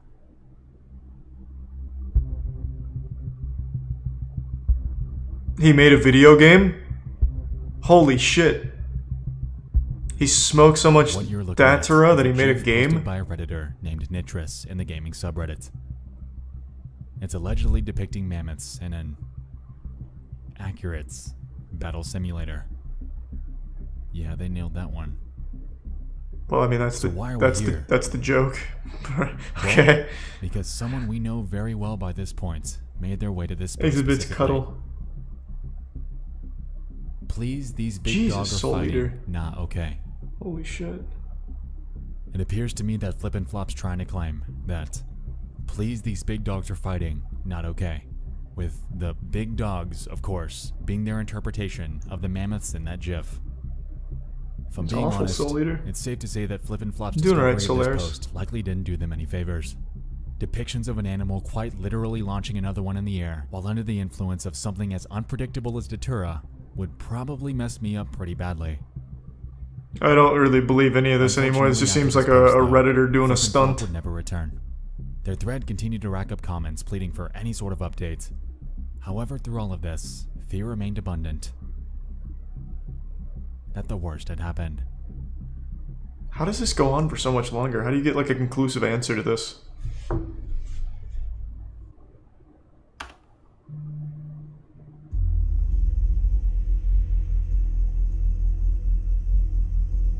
Sadly, most of the search results surrounding the username Flip and Flop aren't useful. I was hoping to dig up accounts that they might have migrated to on other websites, but Malarian didn't obtain much. Thanks to the big tier 2. Scouring the surface web is an uphill battle. We can find a considerable amount of posts asking about him. However, concrete answers to that are non-existent.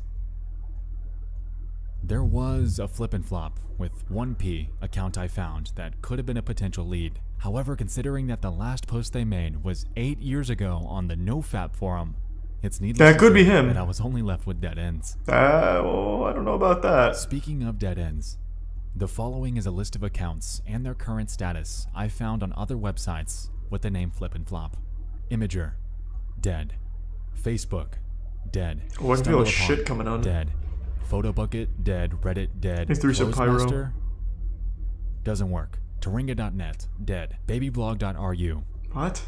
This is getting weird, but dead. I'm sure you get the picture by this point. The name is surprisingly common, and the results increase tenfold once you factor in the other spelling of Flip and Flop. Brute forcing our way into tracking this person down is only going to result in wasted time and a massive headache. Maybe so really. I'm going Thanks to for pause the my search here and pivot my focus towards the actual drug he took because my curiosity's peaked. Does he take it? How serious really is it? And is it actually as fatal as it's made out to be? To answer this, I made my way to a non-profit educational resource by the name of Arrowit.org that specializes in providing information about various psychoactive plants and chemicals. In their entry about Datura, they claim that it's a woody-stalked, leafy herb growing up to 2 meters. It doesn't look like a scary plant. And large white or purple trumpet-shaped flowers that face upward. Most parts of the plant contain atropine, scopolamine, and hyoscyamine. It has a long history of use in both South America and Europe, and is known for causing delirious states and poisonings in uninformed users. This definition got me curious on the effects of atropine, scopolamine, and hyoscyamine, and so I dug a bit further.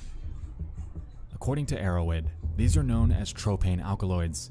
So is this whole video about a guy that likely overdosed? Disorientation, confusion, or is there like, oh, just let it ride. Delusions, panic, and more. Furthermore, the resource states that in this class of hallucinogens, namely, I think it's still very likely fake to begin with, but yeah. That the hallucinations and delusions are, in every sense, real and may attempt to interact with them. This can range from amusing to dangerous. This almost leaves me to wonder what kind of experience Flip and Flop had. This is a gift sub Soul Eater. Widely. Looks the bits As we know by this point, an update from their aftermath is non-existent, and at this time, we have yet to gather a detailed, first-hand account about a Datura trip. So what is it really like? A user on a website named Steemit.com shared their story about 3 years ago. In their post, they claimed that they had taken about 8 dried seeds and were eager to experience the effects. After doing so, however, they were immediately met with extreme thirst, causing their, quote, mouth to dry up in a horribly scary way. The dose in which you get active effects is extremely close to the amount needed for a fatal overdose. Following this, they share Kinsama's in prison? God damn it. What it was they went through. After about an hour, I felt a weird mix of euphoria and dysphoria. It had a bizarre sense of fun to it, as reality and imagination blended to form one. It gave me a very trippy feeling, which was at the time chilling and scary. After quite a long time, maybe 2 hours, I felt poisoned as I can't remember how I acted or how I perceived the world. I'm not really into this one, man. If there's only 2 posts to go off of, there's no conclusive answer. Everything felt surreal, and I definitely had some weird It's more just like a warning against it. At the time felt realistic and normal. The creature became outrageous. Is that how it ends? It almost seemed like too perfect of a storm. Like the perfect storm, about the fatal dose being incredibly close to the one in which you feel the effects, combined with the possibility that Flip and Flop didn't have anyone with them to make sure he was okay. It all seemed like the perfect storm of what not to do when trying out a substance for the first time. As a matter of fact, in some ways, it almost seemed... Here, I'll give you a hint. Yeah, let me hear the hint. The profile was created on April 17th, the very same day that their one and only post was made.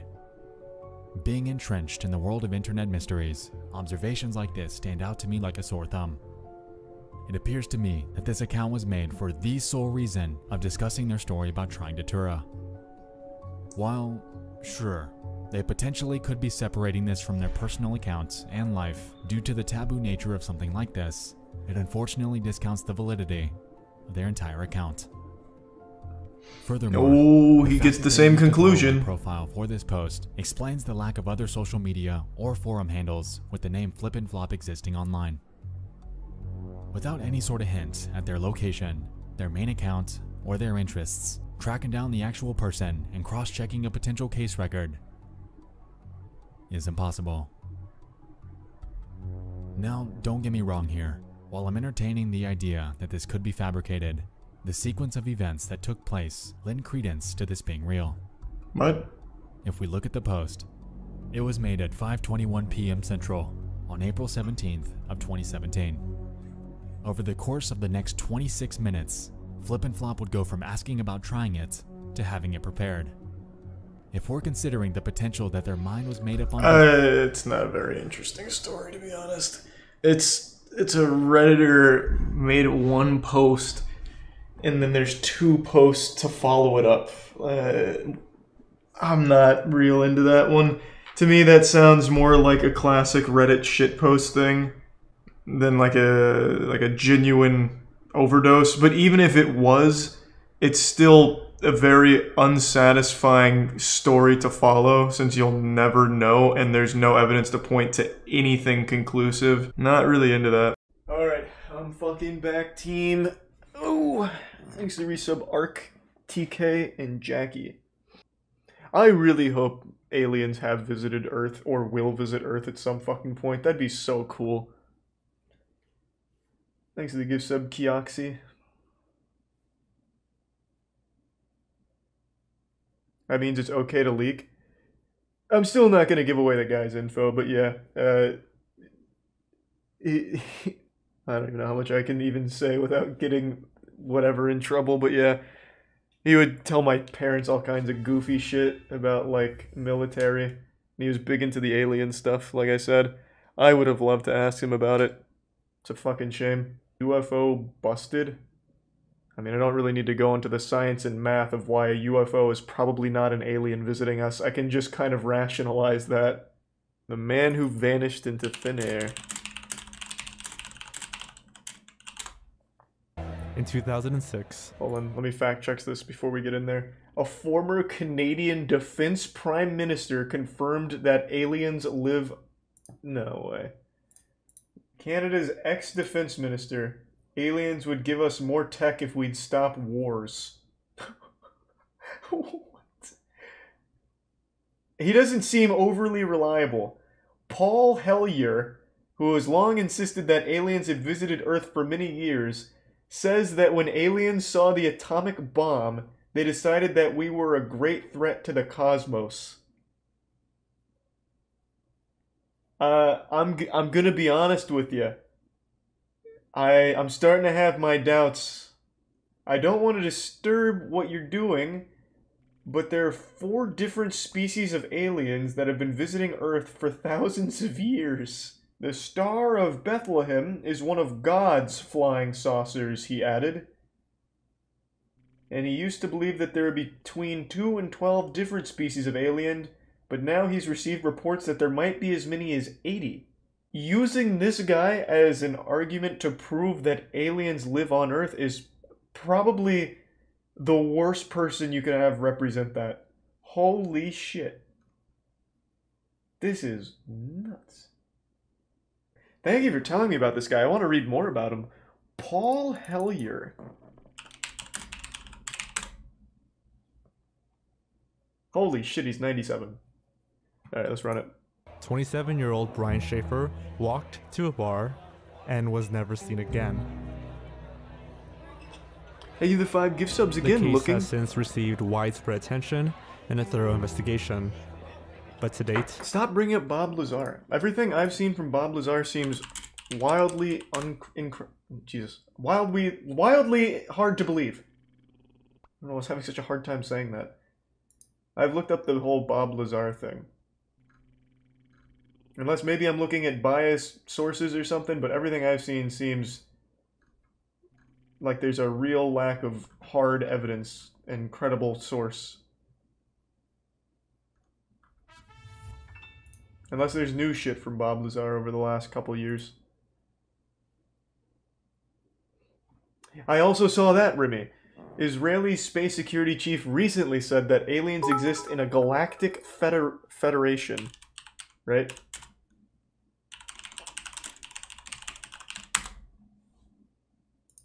Yeah, the former Israeli space security chief says extraterrestrials exist in a galactic federation. Oh, I don't know why I keep fucking up that word. I hope all this shit is true, to be honest. When classes ended on Friday, March 31st, 2006, it signaled the start of spring break for Brian Schaefer, a medical student at The Ohio State University. He started his big break from school by having dinner at the Outback Steakhouse with his father, Randy Schaefer. Randy later stated that he never understood why Brian would go out that evening. He seemed exhausted from studying so much. After dinner, Brian met with his friend, William Clint. You believe Florence, cursed milk but not Bob Lazar? I never believed cursed milk. I was asking for the science behind it.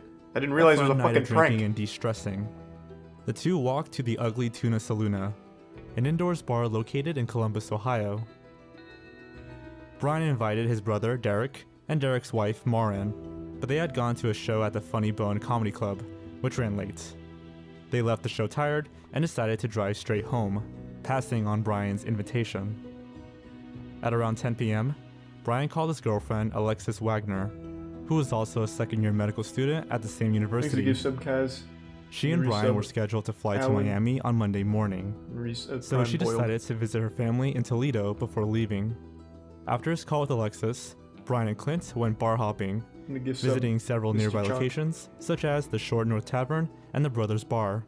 They had a shot of hard liquor at each stop, while working their way down to the Arena District. At around midnight, the two met with one of Clint's friends, Meredith Reed, who drove them back to the Ugly Tuna Saloona for a final round of drinks. Such a cool name, Ugly Tuna Saloona. Sounds like the worst place to get drinks. At around 1:15 a.m., security footage captures Brian, Clint, and Meredith making their way up the escalator to the Ugly Tuna Saloona.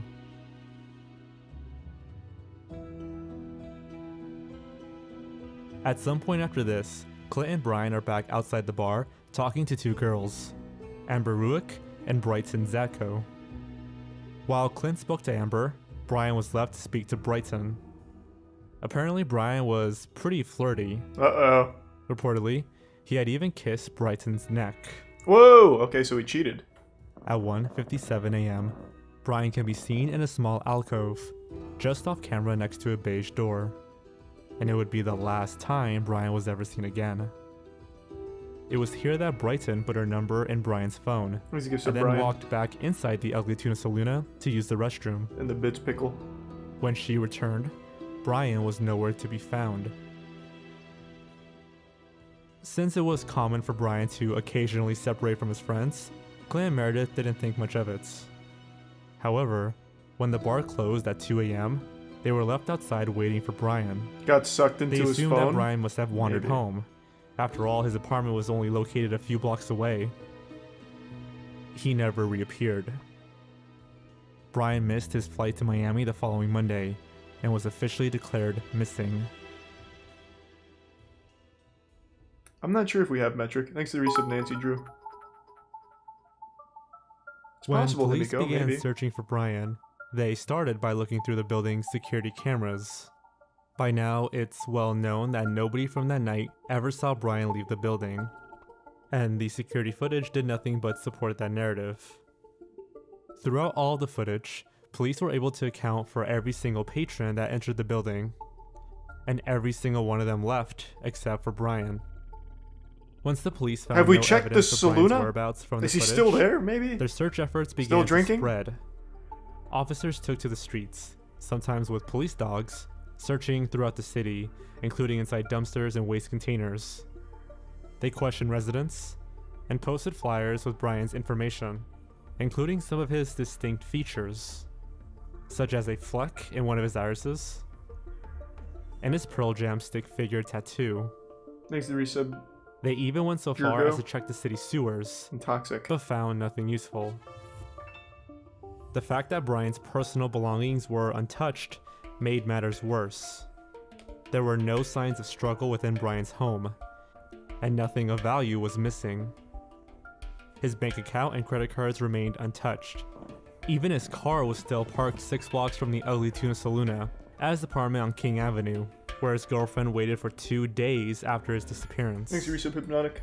The police weren't the only ones investigating Brian's case. Alexis spent her time posting hundreds of flyers at their school campus, Nice, Captain. searching through dumpsters, and scouring neighborhoods by day and riverbanks by night. She even called Brian's cell phone every day for a long time. While her calls usually went straight to voicemail, there was one instance where it rang. It was one of the best sounds I've ever heard, she recalled, even if no one picked up. Damn, that's sad. That's, Unfortunately, that's fucking heavy. Singular, Brian's wireless provider, later claimed that this might have been due to a system glitch, and not an actual response from Brian's phone. Exit Tier 1, Maddie. Investigators were also unable to determine Brian's exact location The Saloona was a portal to because the his phone Galactic wasn't Federation. GPS enabled. Interestingly, a cell tower did detect a ping from Brian's cell phone in Hilliard, 14 miles northwest of Columbus. Whether or not this was also a system glitch is anyone's guess. Besides Alexis, Randy also launched his own investigation. One of the things he did was visit a psychic, who told him that Brian's body was in the water. Good investigation. Very good investigation. This prompted Brian's family to search along the shores of the Olentangy Classic River. psychic. But Taking no evidence advantage of Brian's vulnerable whereabouts people. was ever found. Grieving. Throughout the years, the police have received Scum. many tips, Fucking including scum. possible sightings in Michigan, Texas, and even as far as Sweden. Eddie Vedder, the lead singer of Pearl Jam, mentioned Brian at one of their concerts later that year. No, the psychic is scum, not the parents. Jesus, I'm talking about the psychic. Last April, a young man named Brian Schaefer kind of went missing. He looks like he's in his 20s. He's a 6'2", real handsome guy. If you look into this, it's out there. FindBrianSchaefer.com. That's his name, Brian Schaefer. And it feels like he's one of our own. That was nice of Pearl Jam. If you have any information, there is a reward, but you can also remain anonymous by calling Crime Stoppers Ohio. There's information on NBC4, and like I said, Have you eaten there before, Rope? Christ. and we miss him here You tonight. probably ate the food and disintegrated. That place fucking sucked. You really hate the Saluna, huh?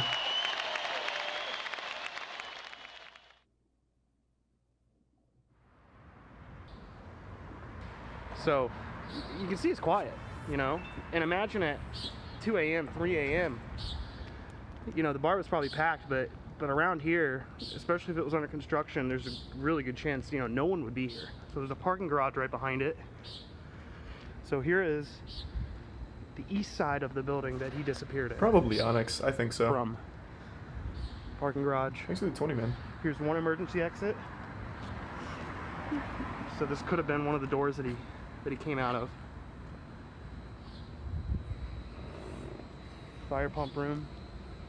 There's another emergency exit. But this is there's the other. What was the name of the emergency place? exit. The This is Filthy one Tuna place Saluna? he could have went out of. Thanks to the resub God Dragon. Ugly And there's Tuna another Saluna. emergency exit. So there's three or four emergency exits. You know? Oh man. It's just crazy. As time went on, this case gained widespread attention from media and online sleuths due to its puzzling nature.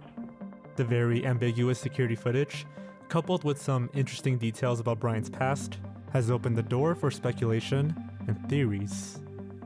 It's worth noting that 3 weeks before his disappearance, Brian's mother passed away due to myelodysplasia, a rare form of cancer.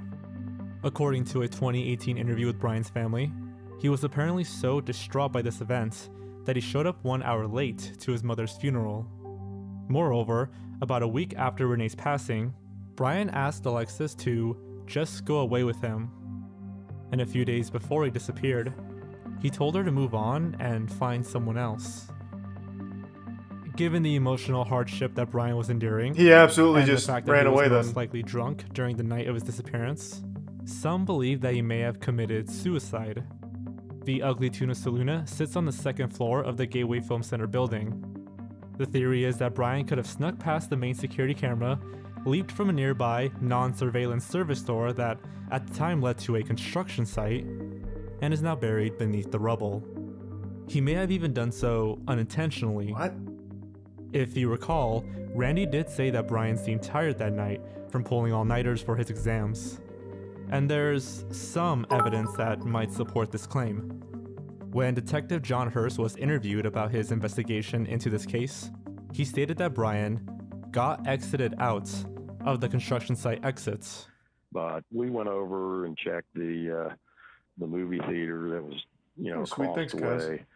Checked out, you know, the entire building from top to bottom to try to figure out if he could have went, you know, in a different direction. And the basic indication right now is somehow he got down into the construction area and most likely got exited out of there. But again, we don't have anything that's on video to support that. What does that mean? Got exited out of there? Am I dumb? What does that mean? The wording he chose has been the source of much speculation, causing many people to wonder if foul play was involved. There's also the possibility of a cover-up. Kicked out? Apparently, the construction site was a significant investment for the county, and there would, of course, be bad press if a dead body turned up before it was finished. Nice to be some good fellow. However, search dogs were used by the police during their investigation, especially around the area where Brian was last seen, and nothing was uncovered. Another theory is that Brian could have ran away to start a new life. Perhaps the passing of his mother and argument with his girlfriend could have caused Brian to not kill himself, but to escape and begin anew. Some people suspect that Brian might have left through a back exit, namely through an unwatched freight elevator. The area is monitored by 2 security cameras, one that automatically pans the area and another that is manually controlled. Brian could have waited for the perfect opportunity to slip past their view. Once again, I there's don't think that'd be very little something he evidence was to support thinking this about. claim, He was but drunk. There's at least some evidence. I don't think he was thinking about being when like Brian's mother sneaky. passed away, he reportedly received $20,000 from life insurance, which might have helped him escape. Also, according to Dan Schaefer, Brian was capable of going through sudden changes, or as he puts it, he could swing through extremes. In 1999, he was heavily into partying and drinking until he got a DUI and spent 3 days in prison. After that, he changed completely. He stopped drinking and got into exercise for about 6 months. This could suggest that Brian was no stranger to radical lifestyle changes. Brian also played guitar as part of a band during high school. Even during his years at university, he had mentioned that his main goal in life was to start his own band. To be precise, he once said on his MySpace account, "This whole doctor thing is really just a job, only temporary, until I get my band together and put out a record." Which might suggest Not a bad plan. I mean, could the death of his mother push him to such extremes? Probably not. Considering how popular this case has become, it would be extraordinarily difficult for Brian to hide from the public. Also, despite the then recent passing of his mother, those close to Brian said that he was handling the grief pretty well and had ambitious plans for the future. He and Alexis were scheduled to leave for Miami that Monday. The trip was actually a gift his mother had given them the previous Christmas. Alexis, along with many of their friends and families, believed that Brian was planning on proposing to her during their vacation. In fact, it was later confirmed by one of Renee's coworkers that Brian had indeed been speaking to his mother about asking Alexis for her hand. Next to some handlebars. It's kind of doubtful that Brian would choose to throw this all away. At the end of the day, Brian was a promising student with a bright future. He had just received a degree in microbiology from OSU, and he was in his second year studying medicine. Whether Brian drunkenly stumbled out of the building or ran away on his own accord, yeah, I'm kind of thinking that might have been what captured happened. by any other security camera that night. No other nearby bar had security footage of him, and the street cameras failed to catch him on the run. He was there, and then he vanished. So do they not have cameras on like the outside of the building where the construction site was? Other theories have arisen, ranging from murder to drug involvement, and even the smiley face killer. From the late 1990s to the 2010s, a series of mostly white, college-aged men were found dead in bodies of water across the United States, often after leaving parties or bars. What? Most of these men were fit, popular, and successful students. What? Brian undoubtedly fits this description well, but the police and FBI have discarded this possibility following their investigation. For one, there's no evidence that Brian's body is in water, or if he's even dead. And second, the FBI have concluded that the smiley face killer doesn't exist. I was gonna fucking say. The drug involvement theories. I'm sure I would have heard of that. Usage of cocaine. It's well known that medical students have to bear days of overnight studying, and some sources claim that their drugs of choice are uppers or stimulants, like the legal pill Adderall or the illegal powder cocaine. It's speculated that Brian may have purchased cocaine that evening during their bar hopping, and possibly, the dealer took note that Brian had a lot of cash. which could have led to the mugging and subsequent murder of Brian Schaefer. I don't remember that I this is don't all think just so. speculation. It's virtually impossible to confirm whether or not Brian was into drugs without someone ratting him out. That is a huge assumption. There's one last theory that's quite interesting. While the police were investigating the case, they turned to questioning those who had seen Brian that night, asking them to take lie detector tests. Meredith Reed and Randy Schaefer both took the test without a problem. Clint, however, refused. Up until this time, Clint had been cooperative with the police through the investigation.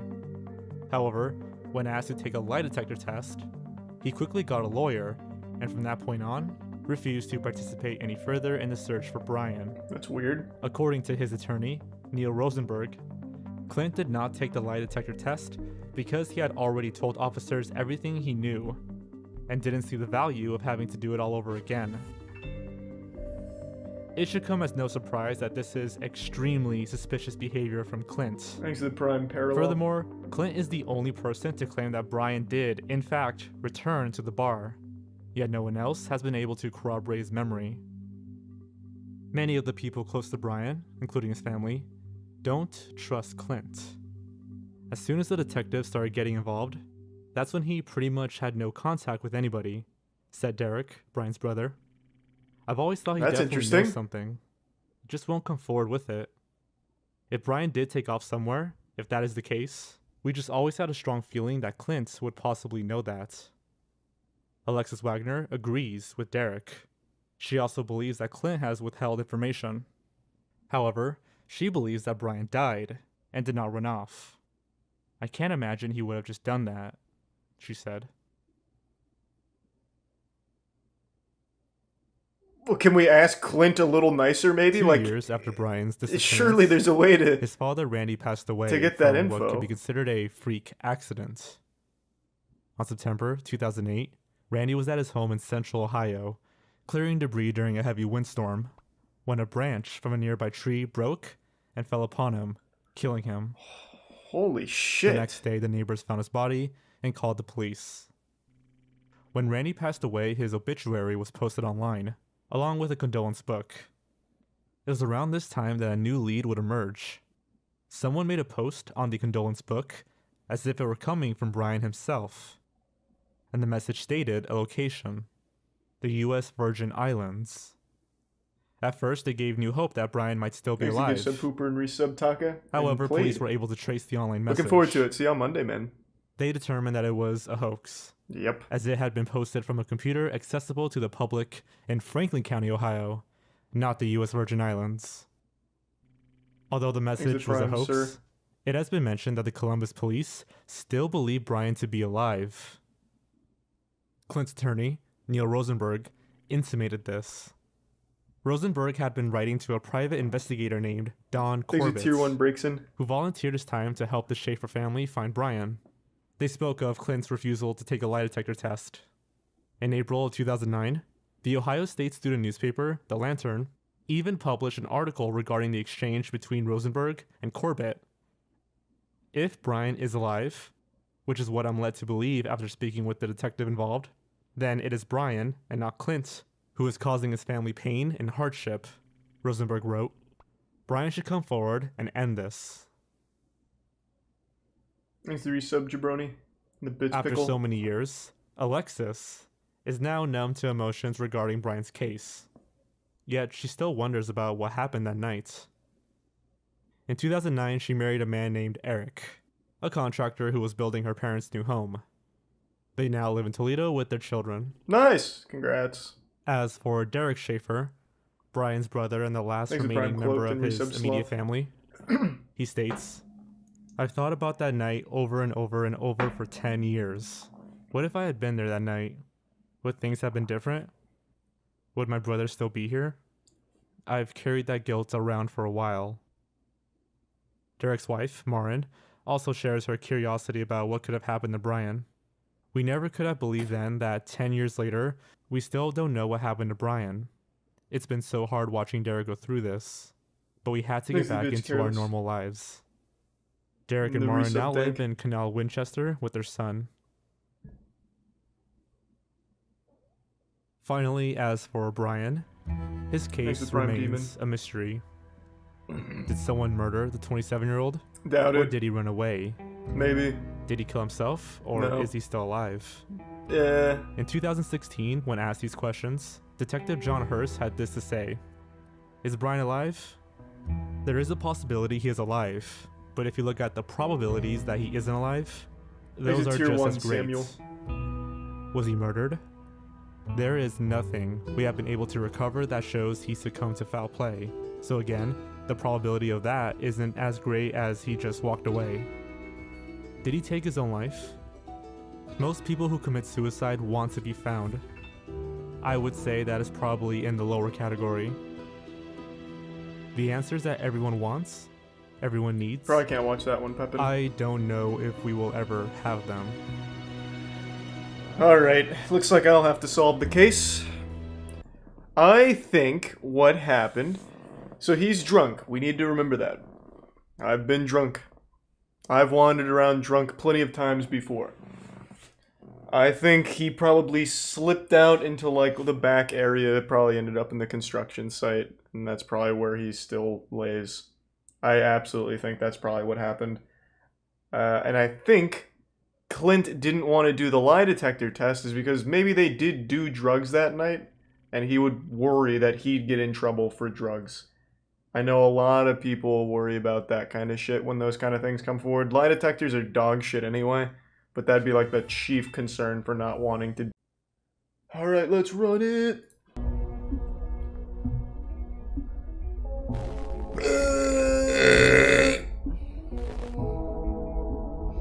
There's the Prime Krugi.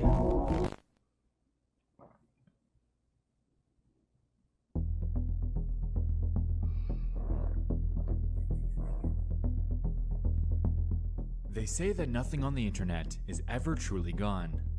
One of the most compelling aspects That's of wrong. this very All of my resource old that we anime use music every day videos are gone. is the fact that, for the Can't get most it back. part, any and everything that's ever been posted online can be archived. Nope, not my forever, like a never-ending diary. I've been trying for years to find This my old allows videos. the possibility for an incomprehensible amount of information gathered from the past and present available to us at any Thanks given for time. Story and Paradox.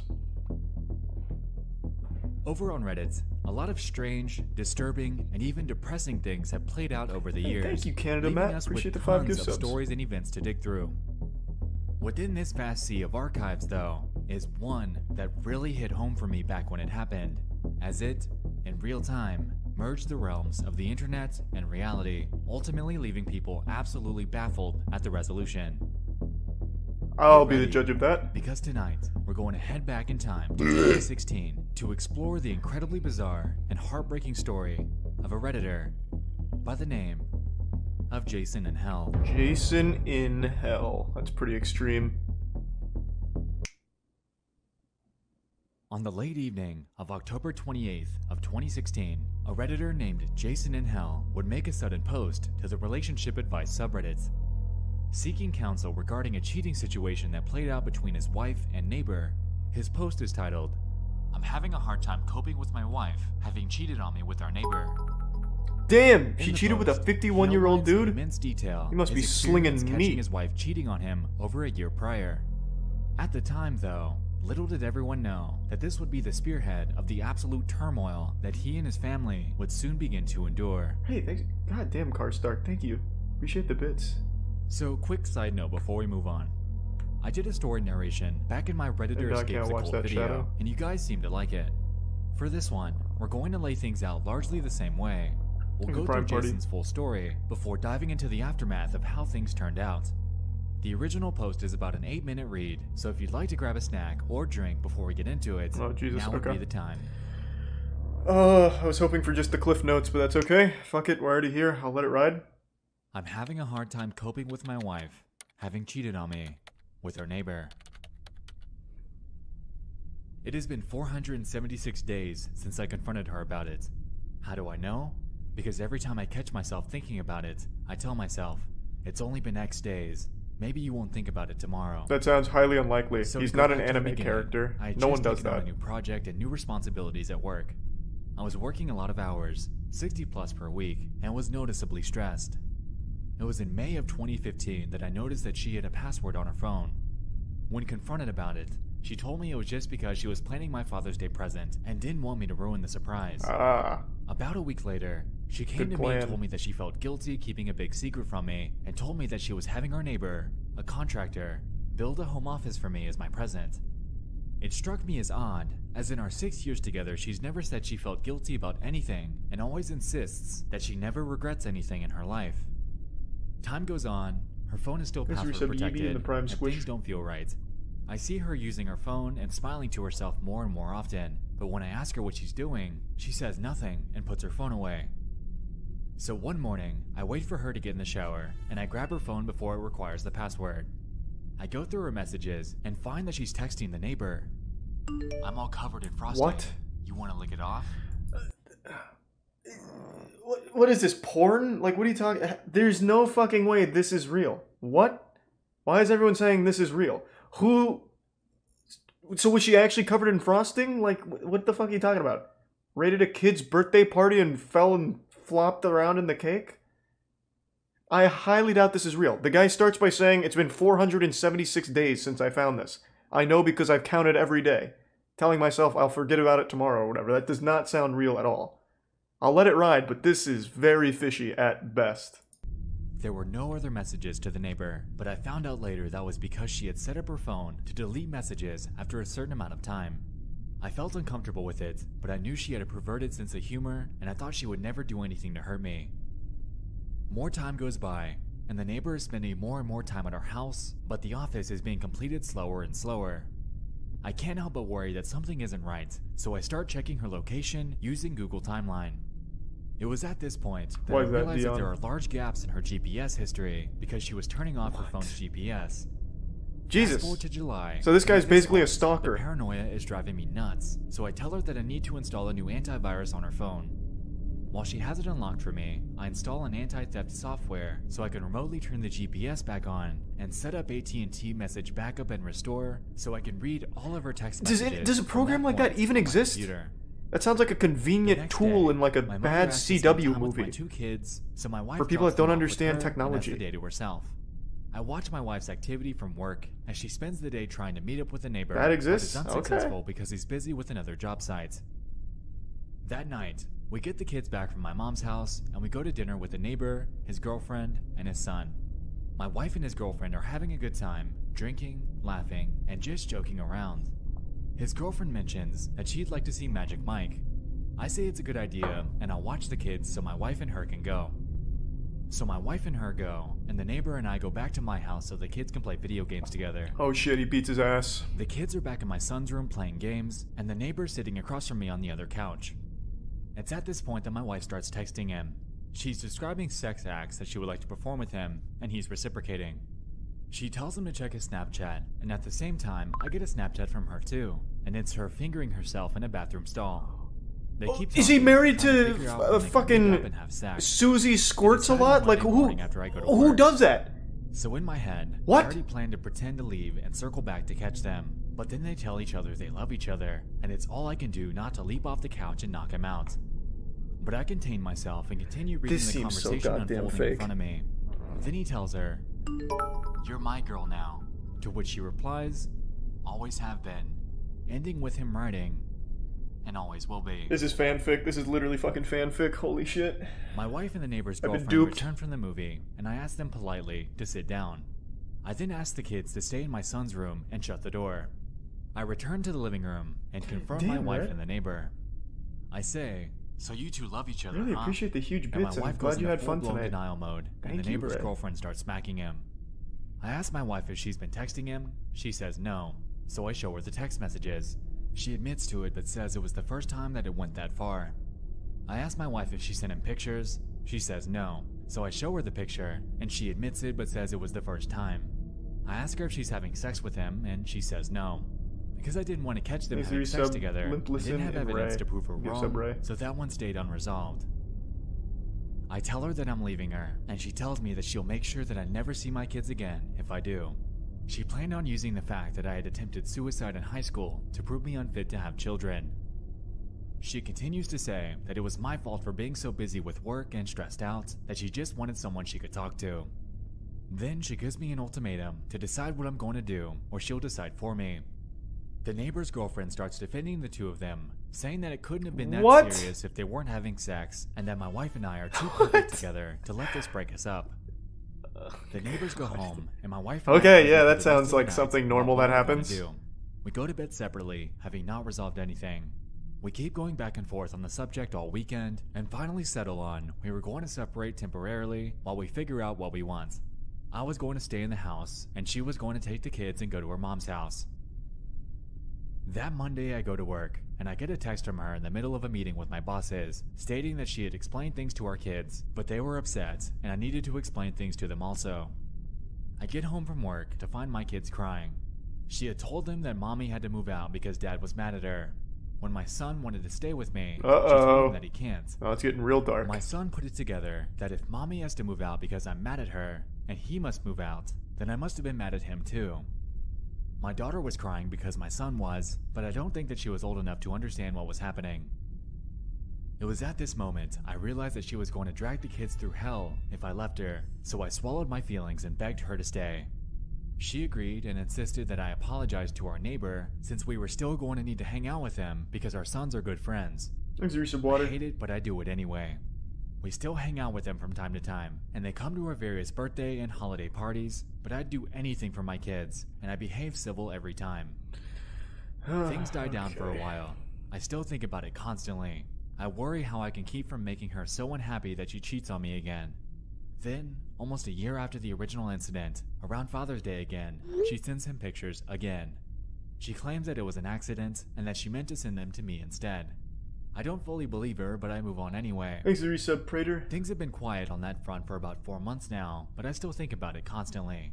In this is video, going to sound Dion? stupid, but I feel like I have a part of my brain that I can't shut off, that's always thinking. I used to use that to solve programming problems, and it made me very good at my job, but ever since this incident, the only thing it thinks about is her and him, and if I did the right thing. My job performance has suffered, and I feel like I haven't gotten sleep in months. I'm afraid that after this much time, and the fact that I begged her back, that to say that I want a divorce now would only make her more vindictive towards my kids and I just feel like I put myself so deep in a hole that I could never get back out. I haven't really talked to anyone about this. I didn't want to talk to my mom about it because I felt like she would treat my wife differently, and I didn't need the two fighting. Alright, now I'm all caught up on the lore. I tried talking to one friend about it, but his advice was to put my trust in God, but that was not much solace for me as I'm an atheist. That sounds like a Redditor for sure. Or how to move on from this. And then I also spit in my friend's face and said wubba lubba dub dub. In response to Jason, users chimed in with a mixed bag of emotions. To get the full picture on all the flack that he was getting for this, here are a few examples. I cannot believe you stayed with her. I cannot believe you begged I don't really her to stay. care about the I cannot Redditor believe you response, I just apologized want to to your know neighbor. where this story goes, to be honest. Smack the shit out of that old man. Go to an attorney and talk about ways to get custody of your kids. Your wife's a twat. Staying in a marriage for the sake of the kids never works out. She obviously was sleeping with him and then got you to apologize to him. She denied it all. She will put you through the ringer when you divorce her, but you should do it. Chances are, now she has a second phone and an email address to talk to him. A detective, Your wife good, is vicious finally. and toxic, and you have to decide if you divorce her now or when your kids have moved out. The sooner the better. So this all would be a lot for anyone to handle. Taking some of the serious, grounded advice that a few people had thrown in there was pivotal for him to begin moving on from this. And so we did. 4 nights later, on November 1st, Jason would return to the relationship advice subreddit and make a follow-up post. Okay, where we at, Jason? I'm taking your advice. He explains his next move. Instead of trying to fix something that she doesn't want to fix, I'm going to get myself and my kids out. I meet with an attorney next week. Thank you everyone for helping me see how far I had my head up my ass. In Very nice, very nice. Reddit wished him luck in his endeavors, reinforcing the idea that he's making the right move. But then something strange would happen. Uh-oh, aliens? What happened? Going through the comments a bit Galactic deeper fight? reveals something a little odd.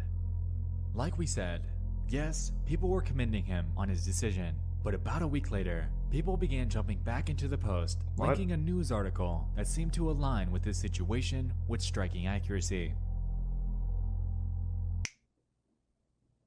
Good evening, I'm Jeff Smith. Thanks for joining us. 2 Montgomery County children are dead tonight. Their mother, 30-year-old Brandy Worley, says she is responsible for their deaths. News 18's Krista Henry joins us now live from the the Montgomery County Here's the resub Logan ad and the Tier 1 Rico and resub Spike caps. Well, and Jeff, the big raid this tech morning ton. when I asked Sheriff Mark Thank you, goddamn. if Worley showed any kind of remorse, he answered with no, and then went on to say, quote, she, in fact, acted very matter-of-fact. Hold on. Thank you for the huge raid, Tectone. And thanks to the resub Rogue and Gamer. Yeah, I still don't really believe this story is real. This seems like classic Reddit when they thought they caught the Boston bomber type thing, connecting these dots. Clearly I'm not done yet, so I don't know for sure. But yeah, just to catch you up to speed. Dude's wife was slamming meat of a 51-year-old neighbor, and dude went to Reddit for advice, as any sane man would do, I guess. And now Redditors in the follow-up are saying that his wife killed the kids. So that's where we're at. Thanks to the Prime Shift. Reasons why I think it's fake. This guy counted every day for 476 days that his wife was cheating. And apparently his wife fingers herself in movie theater stalls and sends it to him or sends it to the neighbor on Snapchat and him. So I don't know, it seems weird. Seems fishy. According to ABC6 Indianapolis, on November 17th of that year, a Montgomery County mother was charged with 2 counts of murder after police say she admitted to killing her 2 young children.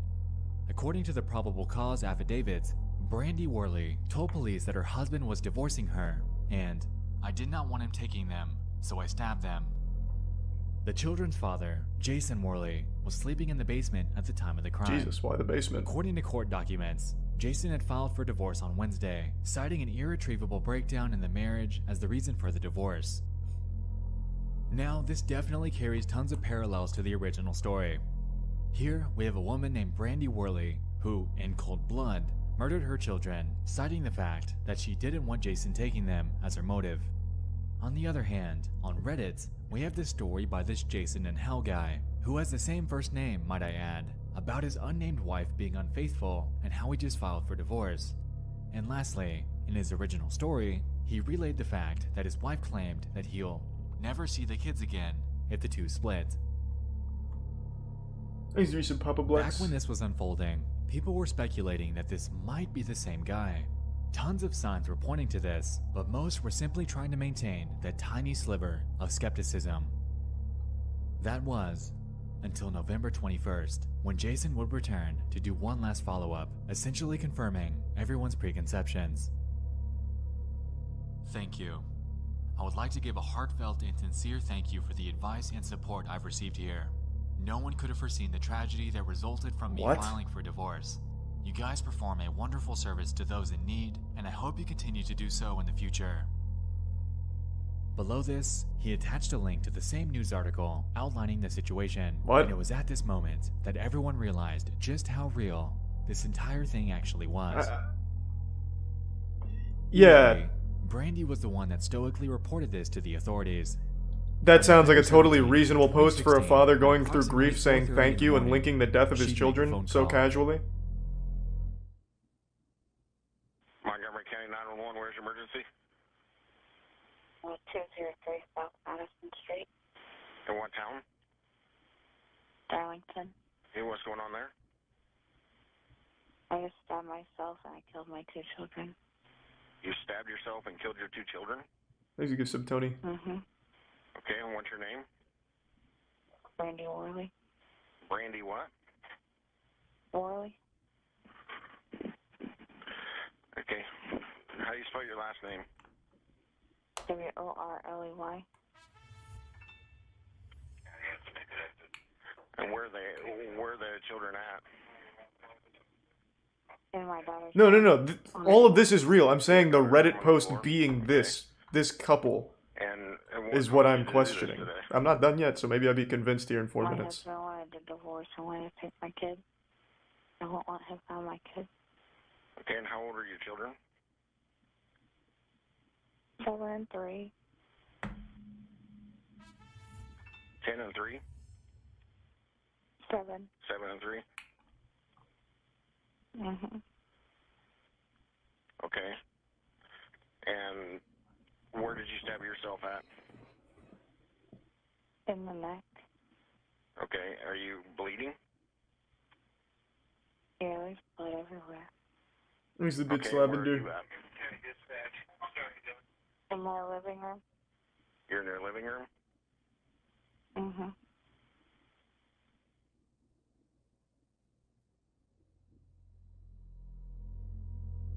According to court documents, the two children, Tyler and Charlie Worley, were stabbed, resulting in deep lacerations on both of their necks. Brandy had stabbed herself in the same place as well, but this surprisingly didn't end up killing her. Shortly after this, Brandy was treated at the hospital for her stab wound, and about a week later was admitted Jesus to jail, Christ. where she sat for 476 days up until her final sentencing. In 2018, she was convicted of 2 counts of murder, totaling at 120 years in prison. According to Fox 59, Brandy was expected to claim the insanity defense, but ended up settling for a guilty plea.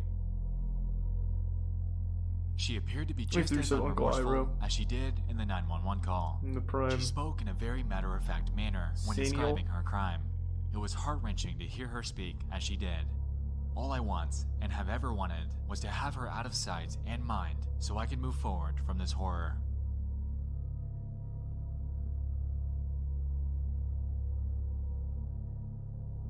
To this day, Brandy Worley sits in the Rockville Correctional Facility in Park County, Indiana, serving out her time in prison for the remainder of her life. As for Jason, he's made a return to Reddit under the nickname Jason in Code, giving everyone a much requested update on how he's coping. Here, he claims that it's been incredibly far from easy, and at times he's considered taking his own life due to the anguish caused by the passing of his beloved children. Regarding the sentencing, he believes that Brandy shouldn't have gotten the death sentence because that's what she would have wanted, and after 9 years of giving her exactly that, he wanted to avoid it in any way he could. Overall, though, Jason mostly claims that he's doing better, and becomes more so with each passing day.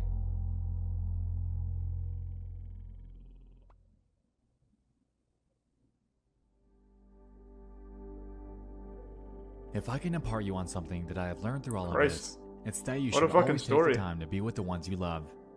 It doesn't matter if they're asking you to read The Pokey Little Puppy for the millionth time, or asking you to play Smash Bros, even though you know that they'll wipe the floor with you every time. Just do it, because you never know what time will be the last time. Always make sure they know how much you love them. I had the fortune that the last thing my children ever heard me say was, "I love you.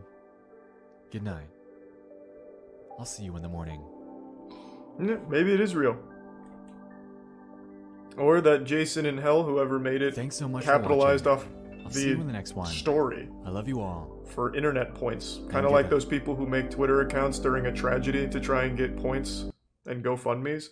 But I find that unlikely. Damn, what a wild ride. Still, this really strikes me as super odd. Assuming this is all real, why would he make this post as a follow-up? This does not seem like someone who, literally days after the murder of his kids, would be so cavalier to post this. Seems very odd to me. But, who knows, I guess. Thanks to resub Selden in the Prime, Aiden and Turtle. The resub Giblet. Cavalier being the wrong word.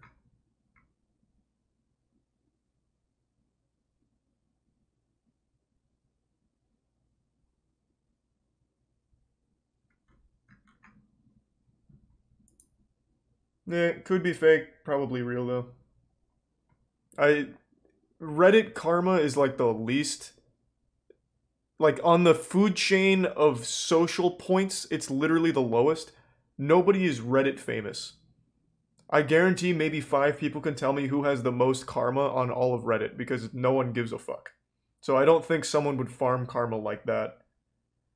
You can be Twitter famous, Facebook famous, and all that shit, but Reddit, I've never heard of someone Reddit famous. Or anything like that. You command 0 power and 0 presence by having a ton of karma on Reddit.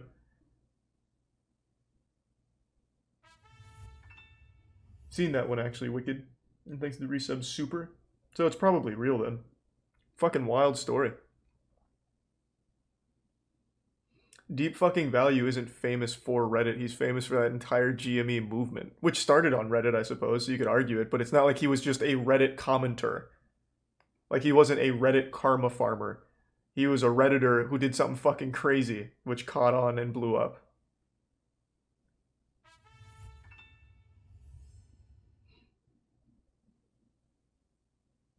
I guess, Bind. I'm just assuming it's real. It seems very, very wild if that was all an elaborate fake from that Reddit account. Things that get so big. Reddit's darkest corners. Let's ride.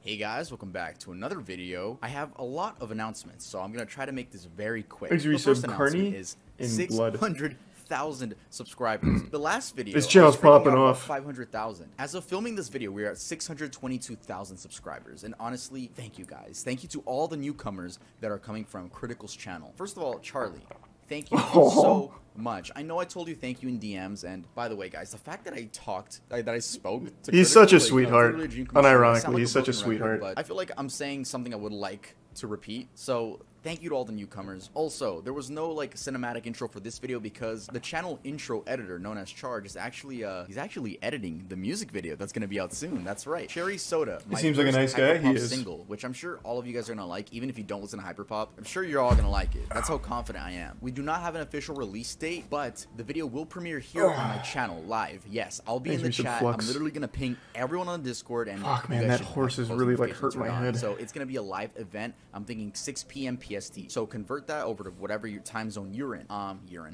But seriously, it's gonna come out. You've seen Carl H? Sure. So just keep your eyes open on that. It might be on the channel already, just like for the countdown thing. Hey guys, I want to let you guys know that I actually did an interview with Mochnix, and it's so extremely funny. Granny. I love this interview, and it's my first interview ever. So if you guys want to get to know me, make sure to check it out in the link in the description. And here's a little preview of what the interview looks like. It reminds me of Comedy Night. Guys, Mochnix is pushing P. Turn off that fucking sign. All girls hit me up. Hit me the Get this man a collab with 100 Gex. Do they still make music? You could be right there.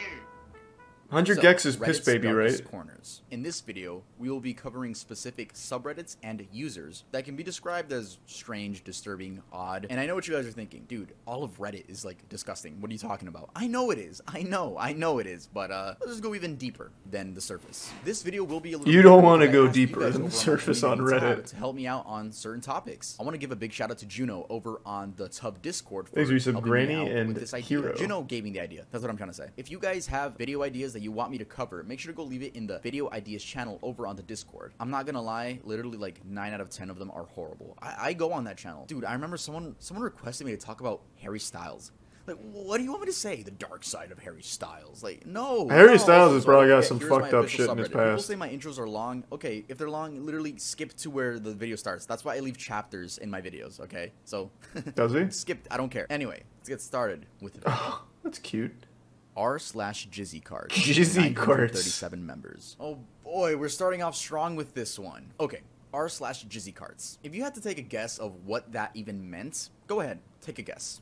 Alright, I bet I can nail this. I would imagine it's people doing cum tributes on old video game cartridges. I would say it's people that like, I love Ocarina of Time so much, here's the N64 cartridge. Just fucking blast it. That would be my guess. Certain you wouldn't have guessed men ejaculating onto video game cartridges and... But I did. I fucking did. Discs. For fun. Yeah. Yep, but I did. I know these communities so fucking well. I've never heard of Jizzy Carts. I know this shit so well. Because there's other communities like this. Like I mentioned cum tributes. This is huge for like figurines.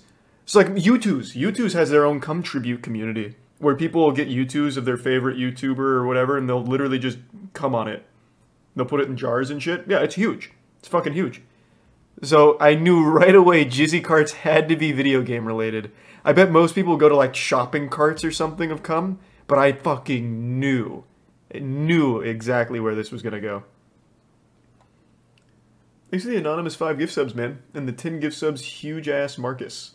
You guys like mods at Jizzy carts or something? Yeah, hey, fuck yeah. Keep up the good work. And thank you for the generosity. 15 posts, and the subreddit was created in 2012. The most recent image was posted 3 years ago. It's safe to say that this subreddit is dead. The images consisted of 3 different accounts, but who's to say it wasn't just one person with 2 other alt accounts? The comments mainly consist of people questioning the existence of the subreddit and, requests? The main user posting these images goes Oh, I want to read the request. What did he want? If it wasn't Donkey Kong 64, they fucked up. That's a cool cartridge. Oh, better yet, Majora's Mask. That had the holographic. Good to see a rareware game being humiliated like this. I would shoot a load on Conker's Bad Fur Day, but I'm low on money at the moment. It costs nothing to ejaculate. Unless you have to put like a quarter in like a jar at your house like for every time you sin. I don't know what you mean. I guess like he has to buy the game. The main user posting these images goes by ISVP7, and by clicking on this account, we can see he's still active. By the way, just by browsing this account, I got like 5 other strange subreddits that are in this video, so shout out to ISVP7.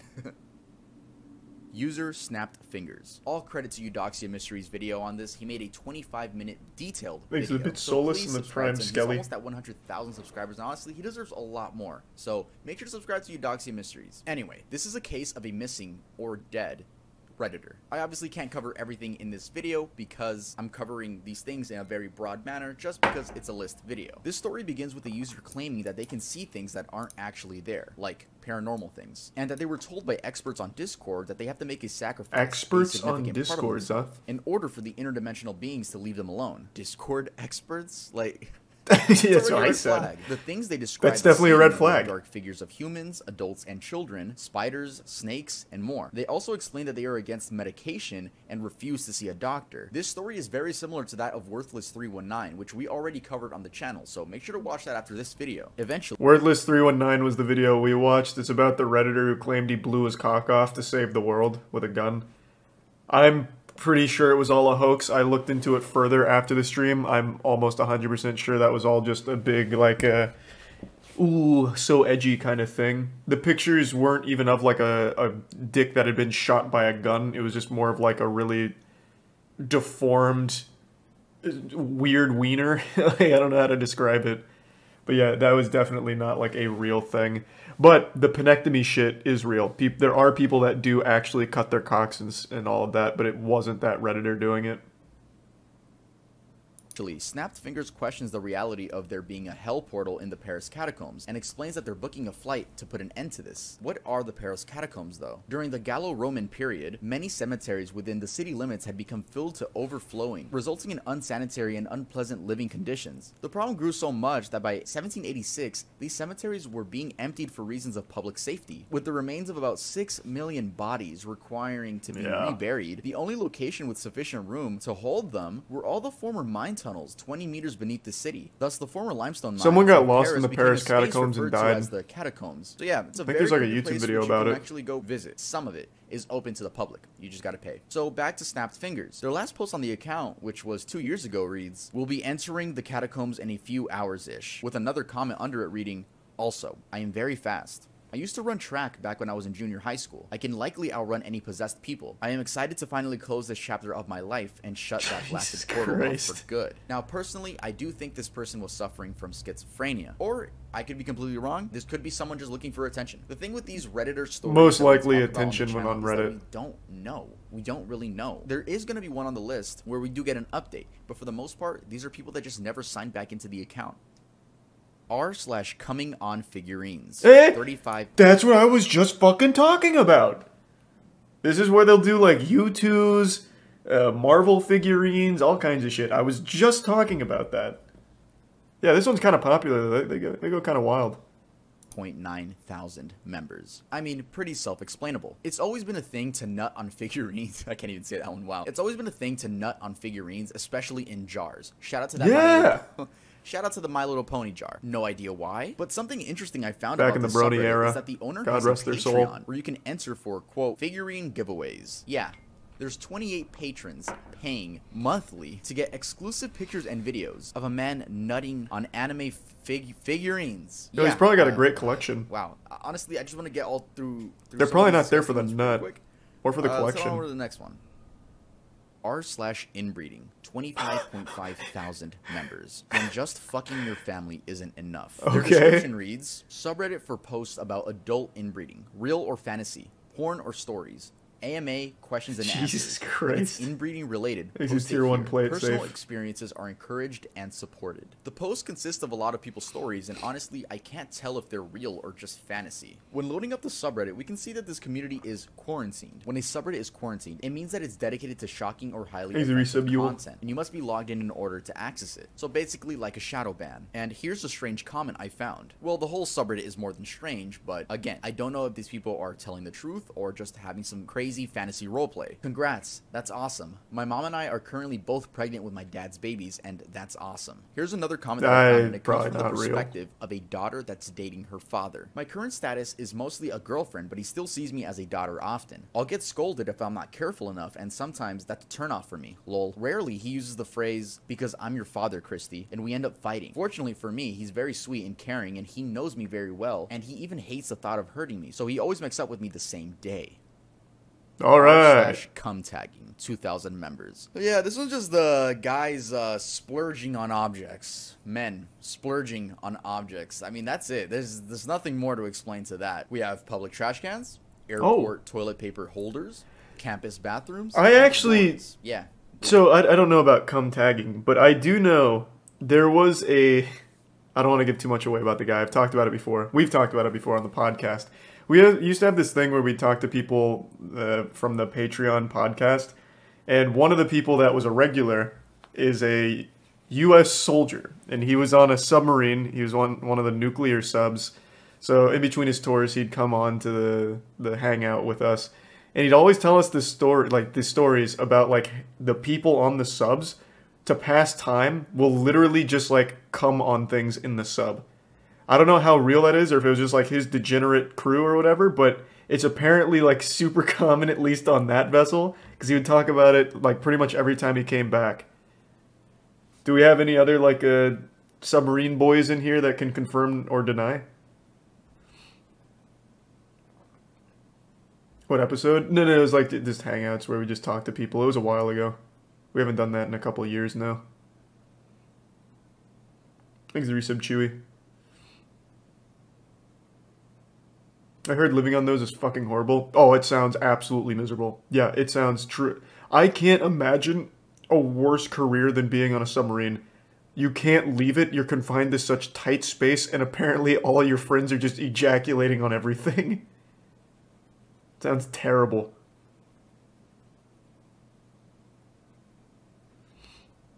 My dad was on one, but I'm not going to ask him. Why?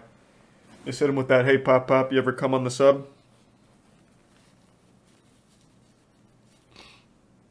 Thanks to the resub, Turbo.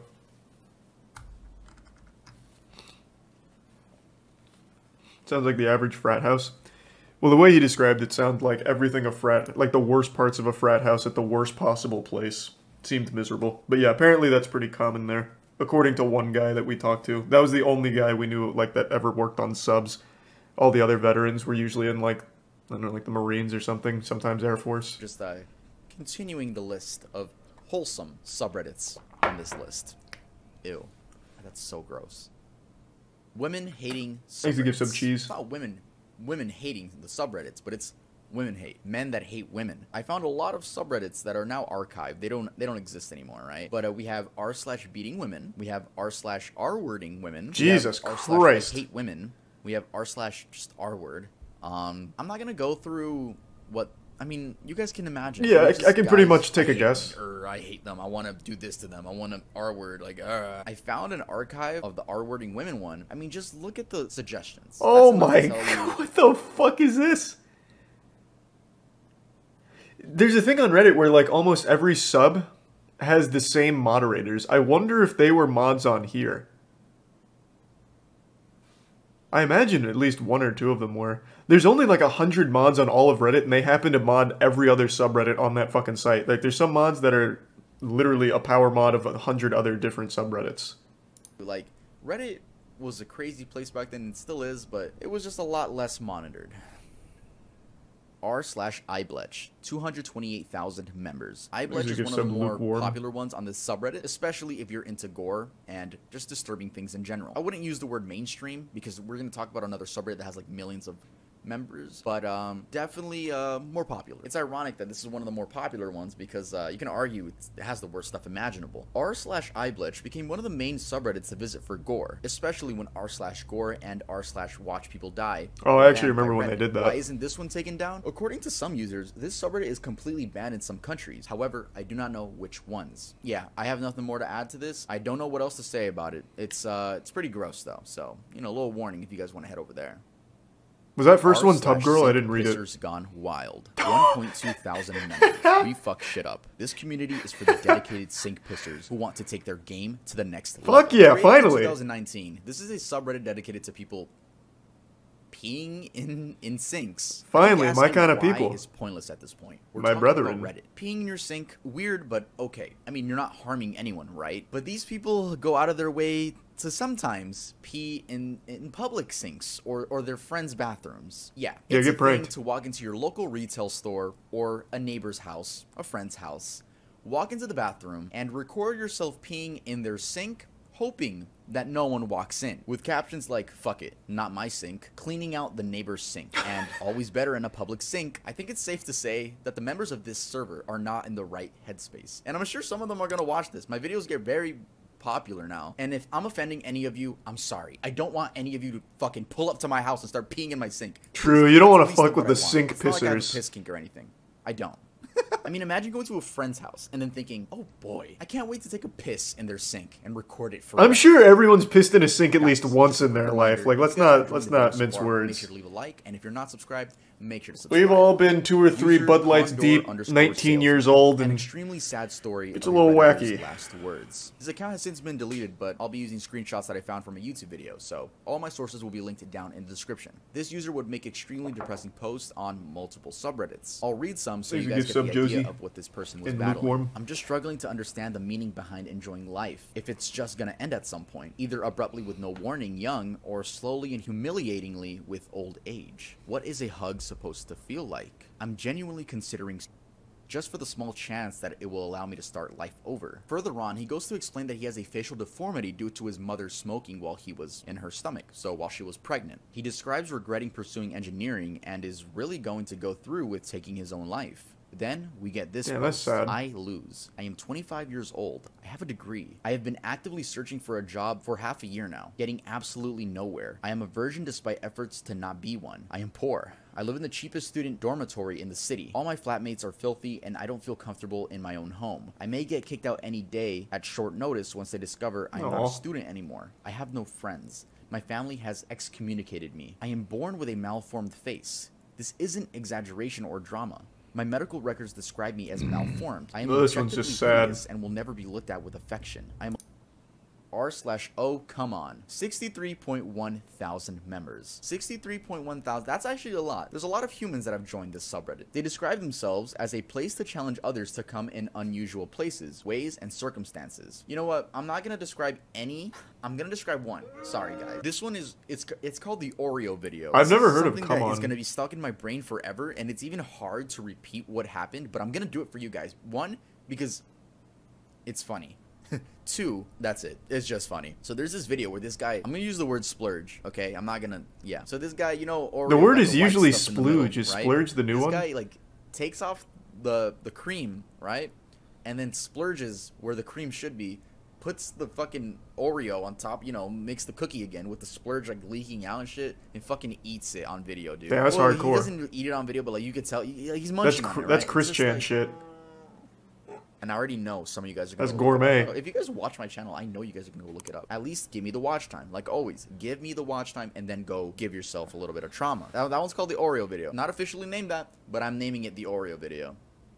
This video is brought to you by Manscaped.com. Feeling your best starts with Manscaped does slap. Agreed. r/just know, MIL. 1.8 million Whoa. members. MIL means mother-in-law. This subreddit is dedicated to people venting about their horrible mothers and mother-in-laws. I'm gonna read you guys a story that pissed me off, and I'm sure will enrage any normal human being. When my twin girls were born, we had no issues in the hospital. They were born right on their due date, latched perfectly, and passed all their postnatal tests with stellar stats. Nice. When we brought them home, however, we noticed that one of the girls, let's call her OD, since she was a whole 4.5 minutes older than her sister, was developing a rash. I hadn't really dealt with allergies in kids since my son didn't have them, and neither did any child or adult in my entire family. I wasn't sure what it was. I thought that maybe she just had sensitive skin like me. I can't tolerate certain fabrics because I have very dry skin, and I'll often break out in rashes if my skin decides that it doesn't like something. So I stopped using fabric softener on all the clothes. I bought the nicest, most comfortable bedding and clothes. At one point, I even made her clothes myself in the fear that maybe something in the manufacturing process was upsetting my OD. We went to the doctor several times, and they knew that she was having an allergic reaction to something. But every test came back negative, and we couldn't Oh, and figure it turned out the mother-in-law was doing some crazy shit to figure it out. During that time, her allergic reactions got more and more severe. At one point, she was the only baby in the history of the hospital who had to be kept in a clean room because she seemed to have a reaction the minute she left. When that happened, we began to have elimination therapy that would rival the lifestyle of Buddhist monks. My husband and I moved our son NYD in with his parents because we needed to eliminate everything from our routine to figure out what was causing the reaction to our OD. We stopped using our soap, our shampoo, our deodorants, our laundry detergents, and that was before we even got to our diet. It took us 3 more months, but we figured it out. Our OD was allergic to coconut. The doctors told us that it was a particularly rare allergen, and so it wasn't on any of the skin test panels they ran. When we found out what she was allergic to, we were so relieved. So relieved. But in addition to feeling relieved, I delved into a bout of hysterical laughter. I laughed so hard I cried, and to this day, my DH tells me that he didn't know if I was crying from relief or pure happiness. Okay, so like I said, this story is very long, but to summarize it, the baby has an allergic reaction to coconut oil, and now we're being introduced to the mother, right? The mother of the woman. And this I thought it was gonna be something like the mother-in-law was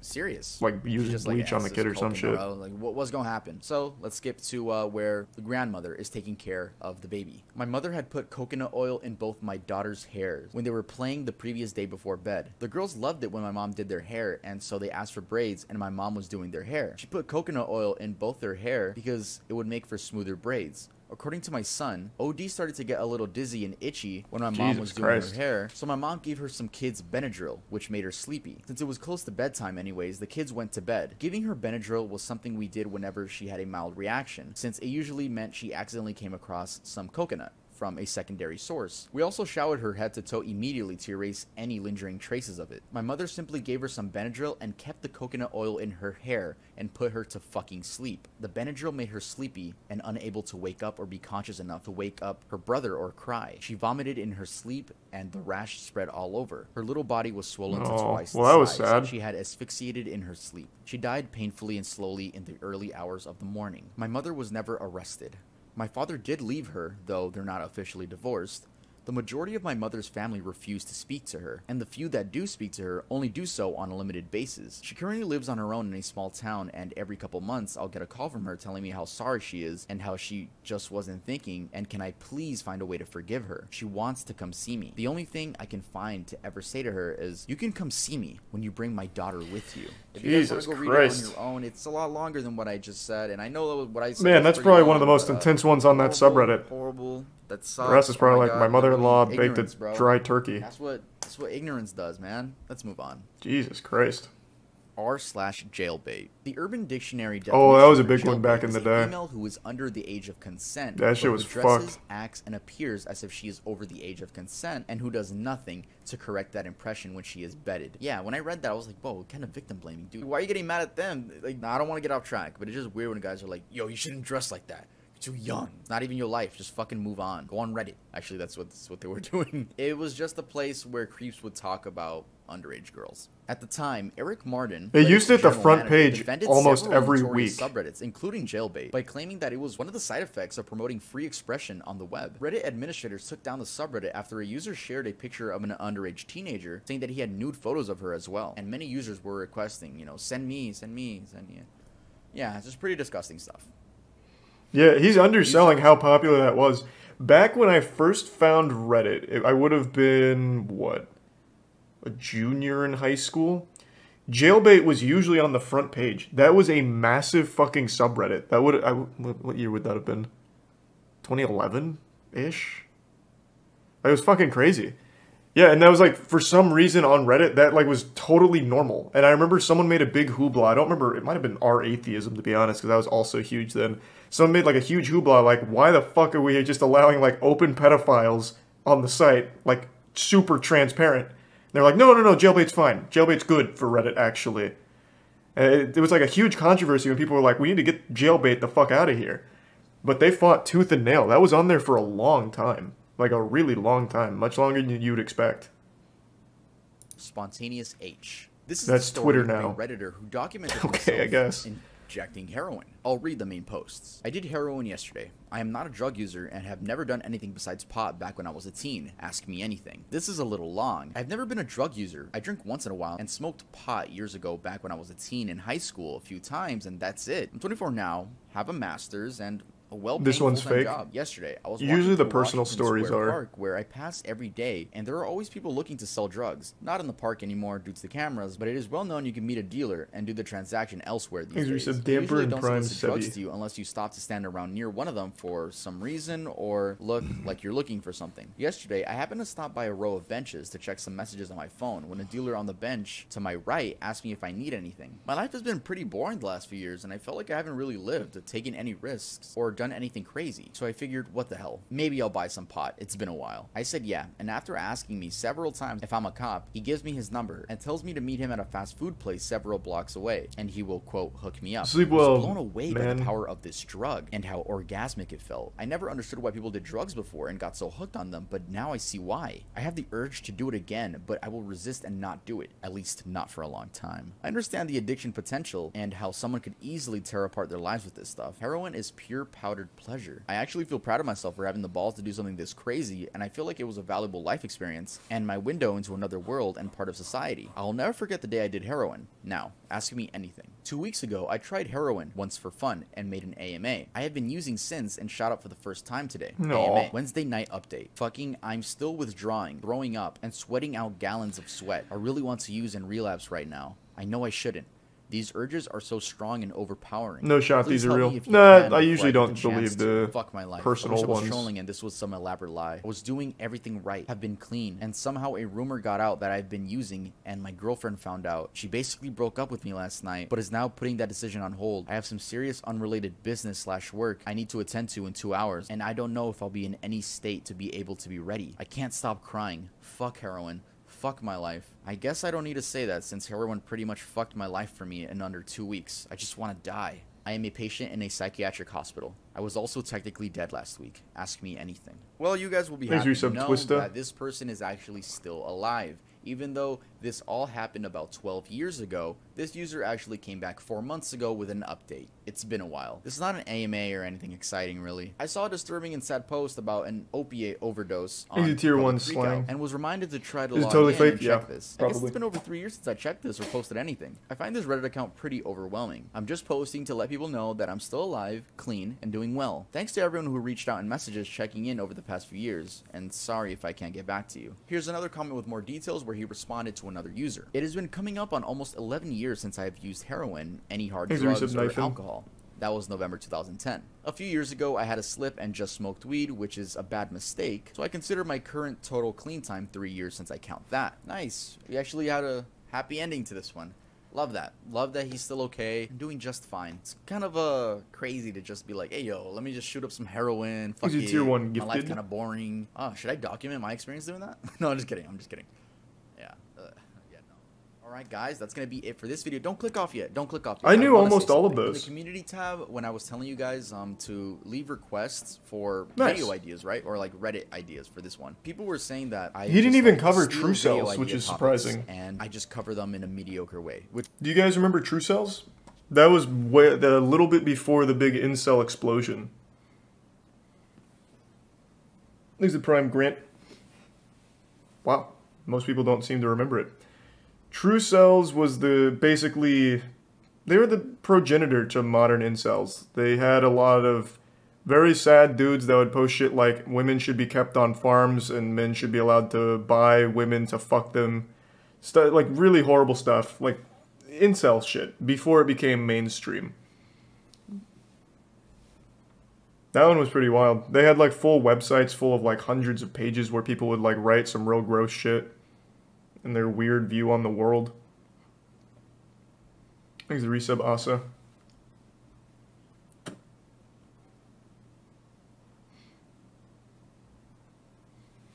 Pre or post Elliot Rogers?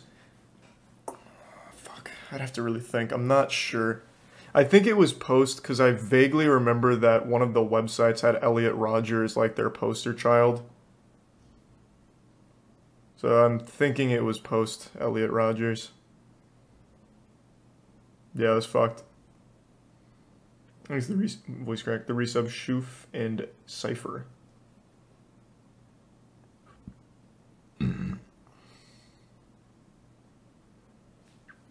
I feel like there were some other ones that weren't covered, but I can't think of them off the top of my head. True Cells is just one that I always remembered. You going to bed? I'll come say goodnight in a sec. Why do people go so feral for sex? I don't know, man. There's some fucking weirdos out there. Just as simple as that. Had an early head start, but it looks like Cult 1. We'll do Cult, and it's shorter anyway, so this will be a good taste of the channel anyway.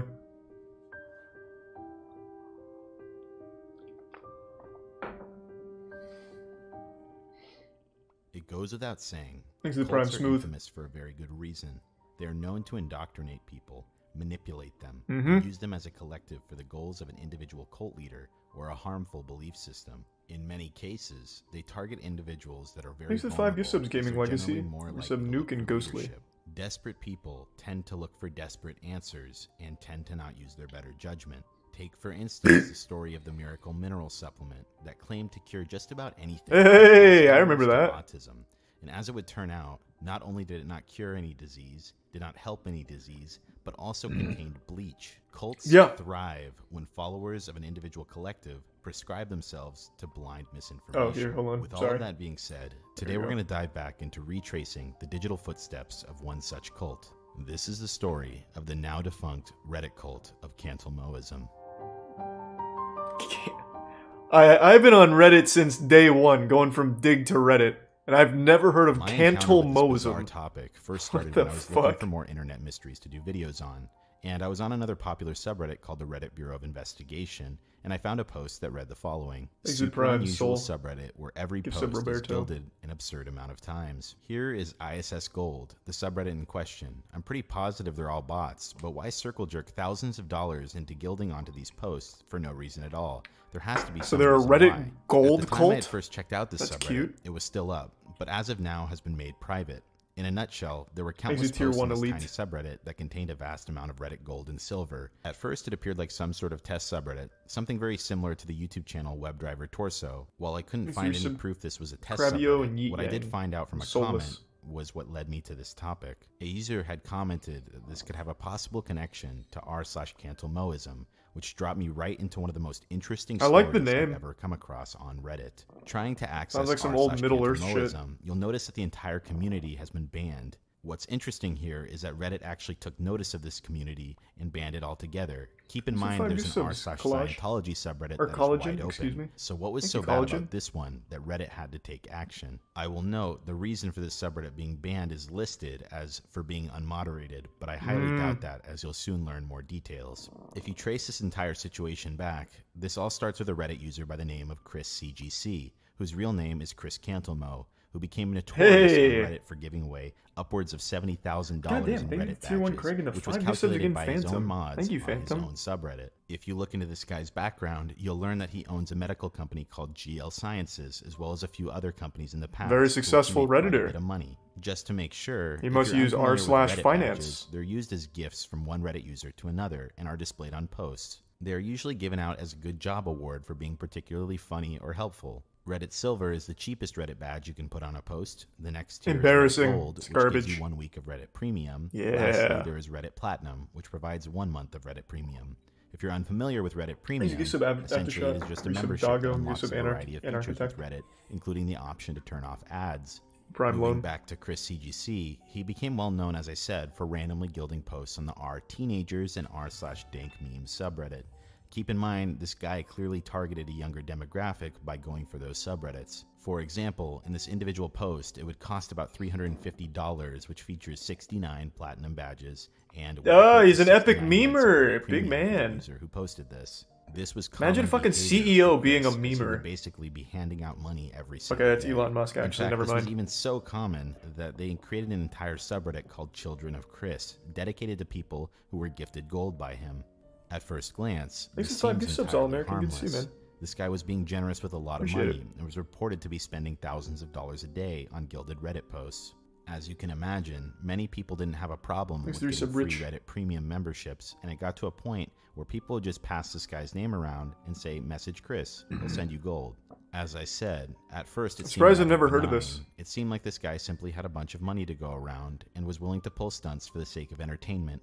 But as time would go on, he would reveal the actual motive behind these gilding sprees. As a result of this guy gilding almost any post that was in his way, many people were curious about the man behind the gildings. A lot of people looked up to him because he was very generous. However, in an interview done by Insider Meme Trading after he gained some attention, Insider Meme Trading, mass gilding sprees, to which he responds saying he wanted to get the message actually cool name, not gonna lie. DMT cured cancer. In case you're unfamiliar, DMT is an incredibly powerful hallucinogen. DMT, or dimethyltryptamine, has been studied in the field of cancer. However, there is no consistent peer-reviewed evidence that would suggest this in any way. And let's be real here. What is it? If a cure for cancer was found, do you think a guy would have to do a publicity stunt? Do they also use that for joint pain? To get the word out in the months to come. Give me 1 second. Hold on. Sorry to pause, but I need to look that up. DMT. They also use that for joint pain, don't they? Let me see.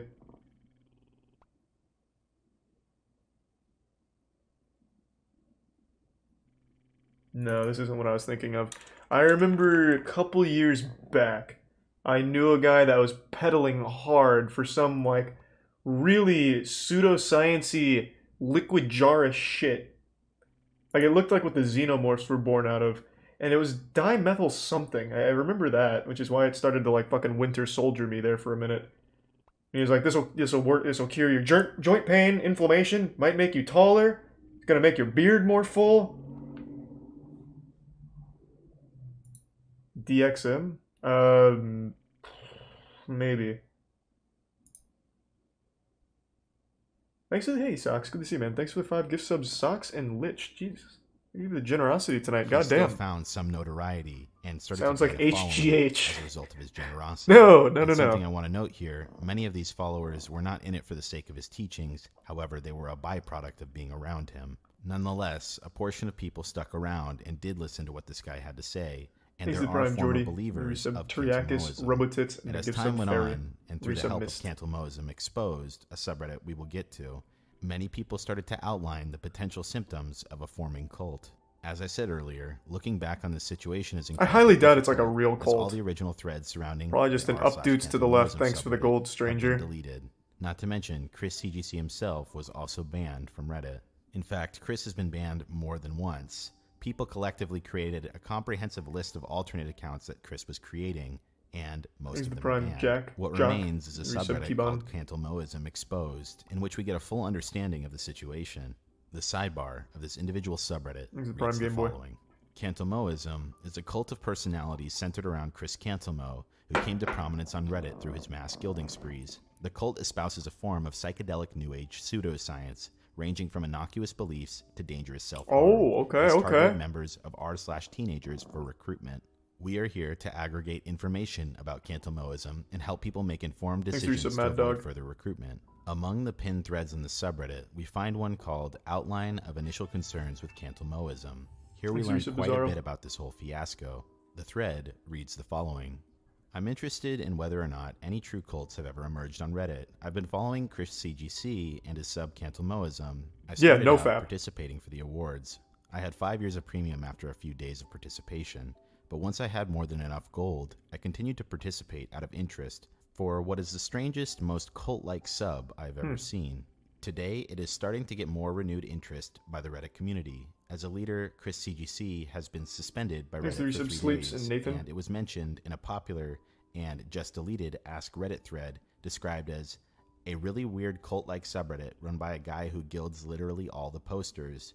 He talks about how he has terminal brain cancer and that he's cured it with DMT, and believes DMT can cure literally everything, and the users seem to agree for some reason. My personal take is that he's a schizophrenic, but I have no proof. Or just a scam artist, what do you mean? Here's a few ways in which it seems like a cult. Mind-altering practices such as meditation, chanting, speaking in tongues, Pablo in Tier 1 enunciation sessions, and debilitating work routines are used in excess. Perhaps the main tenet of the whole cult is that DMT is a perfect and godly substance with no bad effects that everybody should be using, and that it cures cancer and AIDS. Wow! In fact, he has gone as far as saying that radiation and chemotherapy are torture and make patients worse, not better, which is extremely dangerous advice to people who have cancer. He has also urged his Damn, did Chris talk to Steve Jobs or something? Every day, is he responsible for that? Tricked into fearing the sun to make us dumber. The leadership induces feelings of shame and or guilt in order to influence and or control members. Often this is done through peer pressure and subtle forms of persuasion. This is a textbook and egregious example, especially when it turned out that the user YanZZ didn't actually do anything wrong and the cult members refused to accept it. The group is elitist, claiming a special, exalted status for itself. Its leaders and members, for example, the leader is considered the Messiah, a special being, an avatar. No fucking way. All because he was gifting Reddit gold? That's like just spitting in your face and then wiping it off. Reddit gold is useless. The leader, Chris, truly useless. Constantly referred to as God. He believes that he has special knowledge. I need to look at... What does Reddit gold do? Doesn't it just grant you access to the Reddit gold lounge? Like, who cares? So you hang out with some pretentious douchebags? Like, does it do anything else? Let's see. What is Reddit gold? Rewarded to post. What can you do with it? Here we go. So you get a week of Reddit Premium and 100 coins you can use to give someone silver.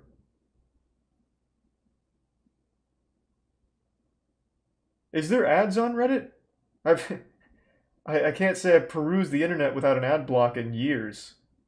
Is that like a big draw? Like you don't get ads? For a week?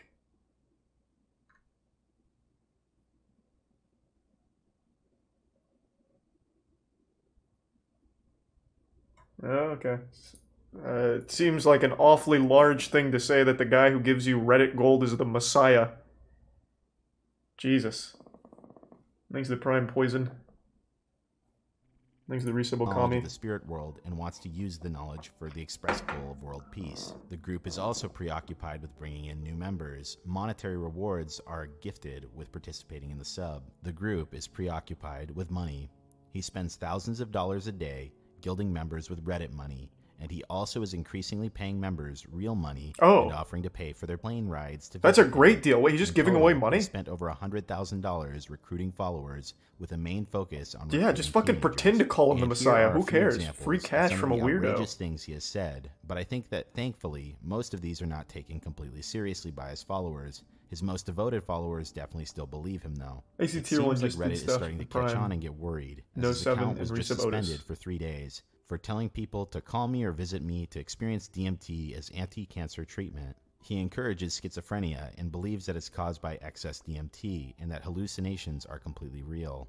As the poster of this thread starts to update it, he goes into one of the podcast episodes that have now been deleted. Edit 3. I just listened to Chris' most recent podcast episode, and I can finally understand what people see in him as a leader and why his followers seem to love him. I'm almost convinced that he's an amazing and insane human being. Either that makes him less threatening because he's not the type of person to start a dangerous cult, or more threatening because he is the type of person that could convince enough people to pull it off. The first half is just a normal conversation, which establishes trust in him before he transitioned to the crazier second half. We learn how Chris befriends the homeless and lets them come into his house whenever they want to. That's kind of nice, though. He wishes he had enough space to let thousands of them sleep in his backyard. What? He does have over an acre. Maybe this guy is the Messiah. Enough to start a commune/cult on a smaller scale. Then, in the second half, he starts talking about DMT, albeit in a far less insane that monkey way in the Prime King Joe. He then makes some apocalyptic prophecies that he previously talked about on Reddit. He talks about things such as a recession worse than the Great Depression being imminent, and World War III between US, Iran, and Israel being imminent as well. However, he does say that those two things will actually be good for everyone except the rich. Next, he tells us what his ideal society looks like. He wants something beyond communism, where money is made illegal. It's not too big of a stretch to say that he might consider implementing such a society on a smaller scale. Money if is he gains illegal. Enough devoted followers. Lastly, he talks about suicide. At first, he said he thinks the people who commit suicide go to a better place. Oh, wow. And are better off. Holy shit. This is obviously a very scary idea when you look at how common Thanks for the mass gift sub again, suicide Socks. is in cults. He seems to be aware of this as he quickly changes his tune to say that he really thinks that people who commit suicide have to start their life all over again, which would be boring.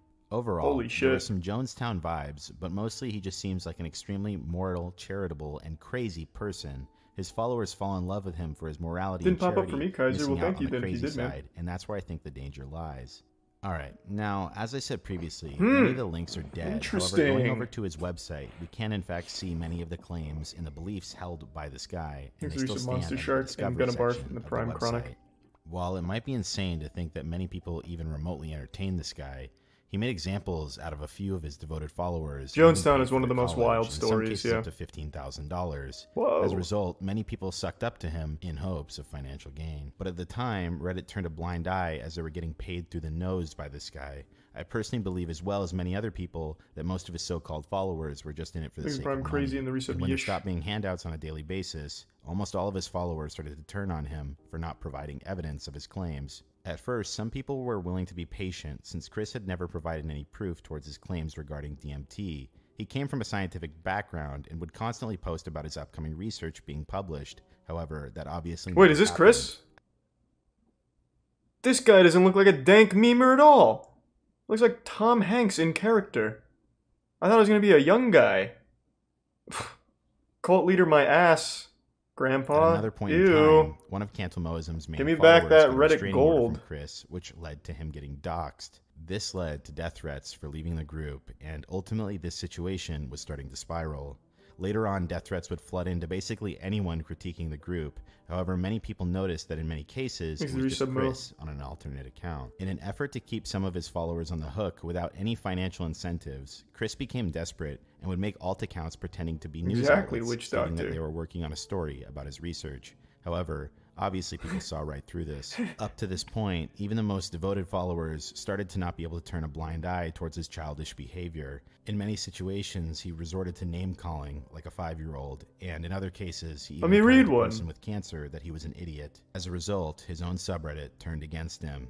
It read the following: "This is a place for a very mentally ill man named Chris Cantalmo to post his craziness. Please get this man help and don't support him. He has no money left, no family left, and nothing good in his life."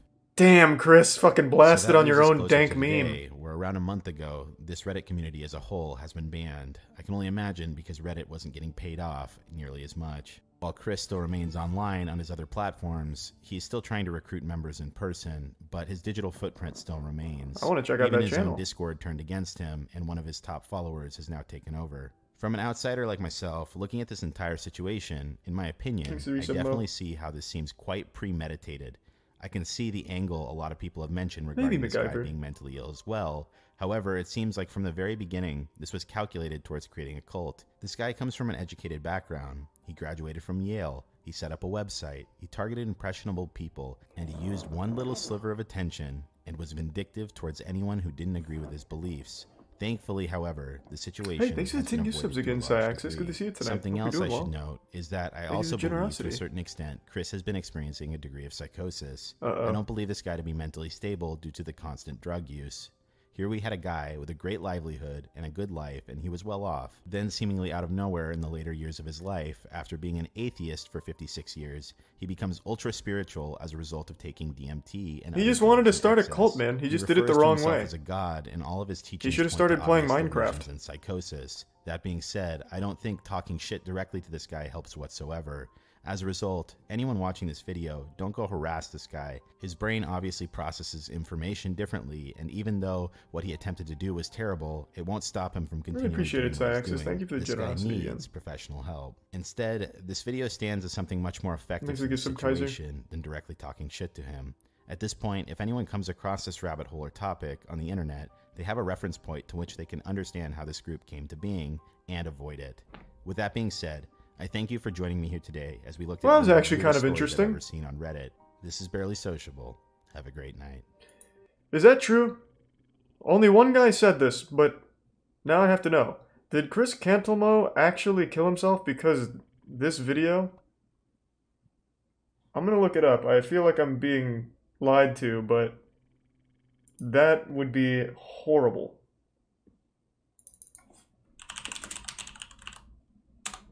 Let's see.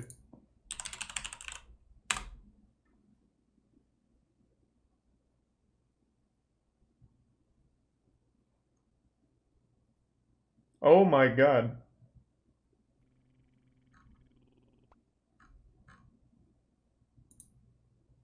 Wait, that's real. That's fucking awful.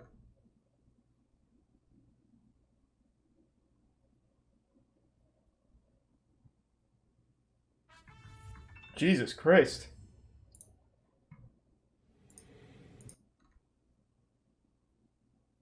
Yeah, that guy wasn't lying.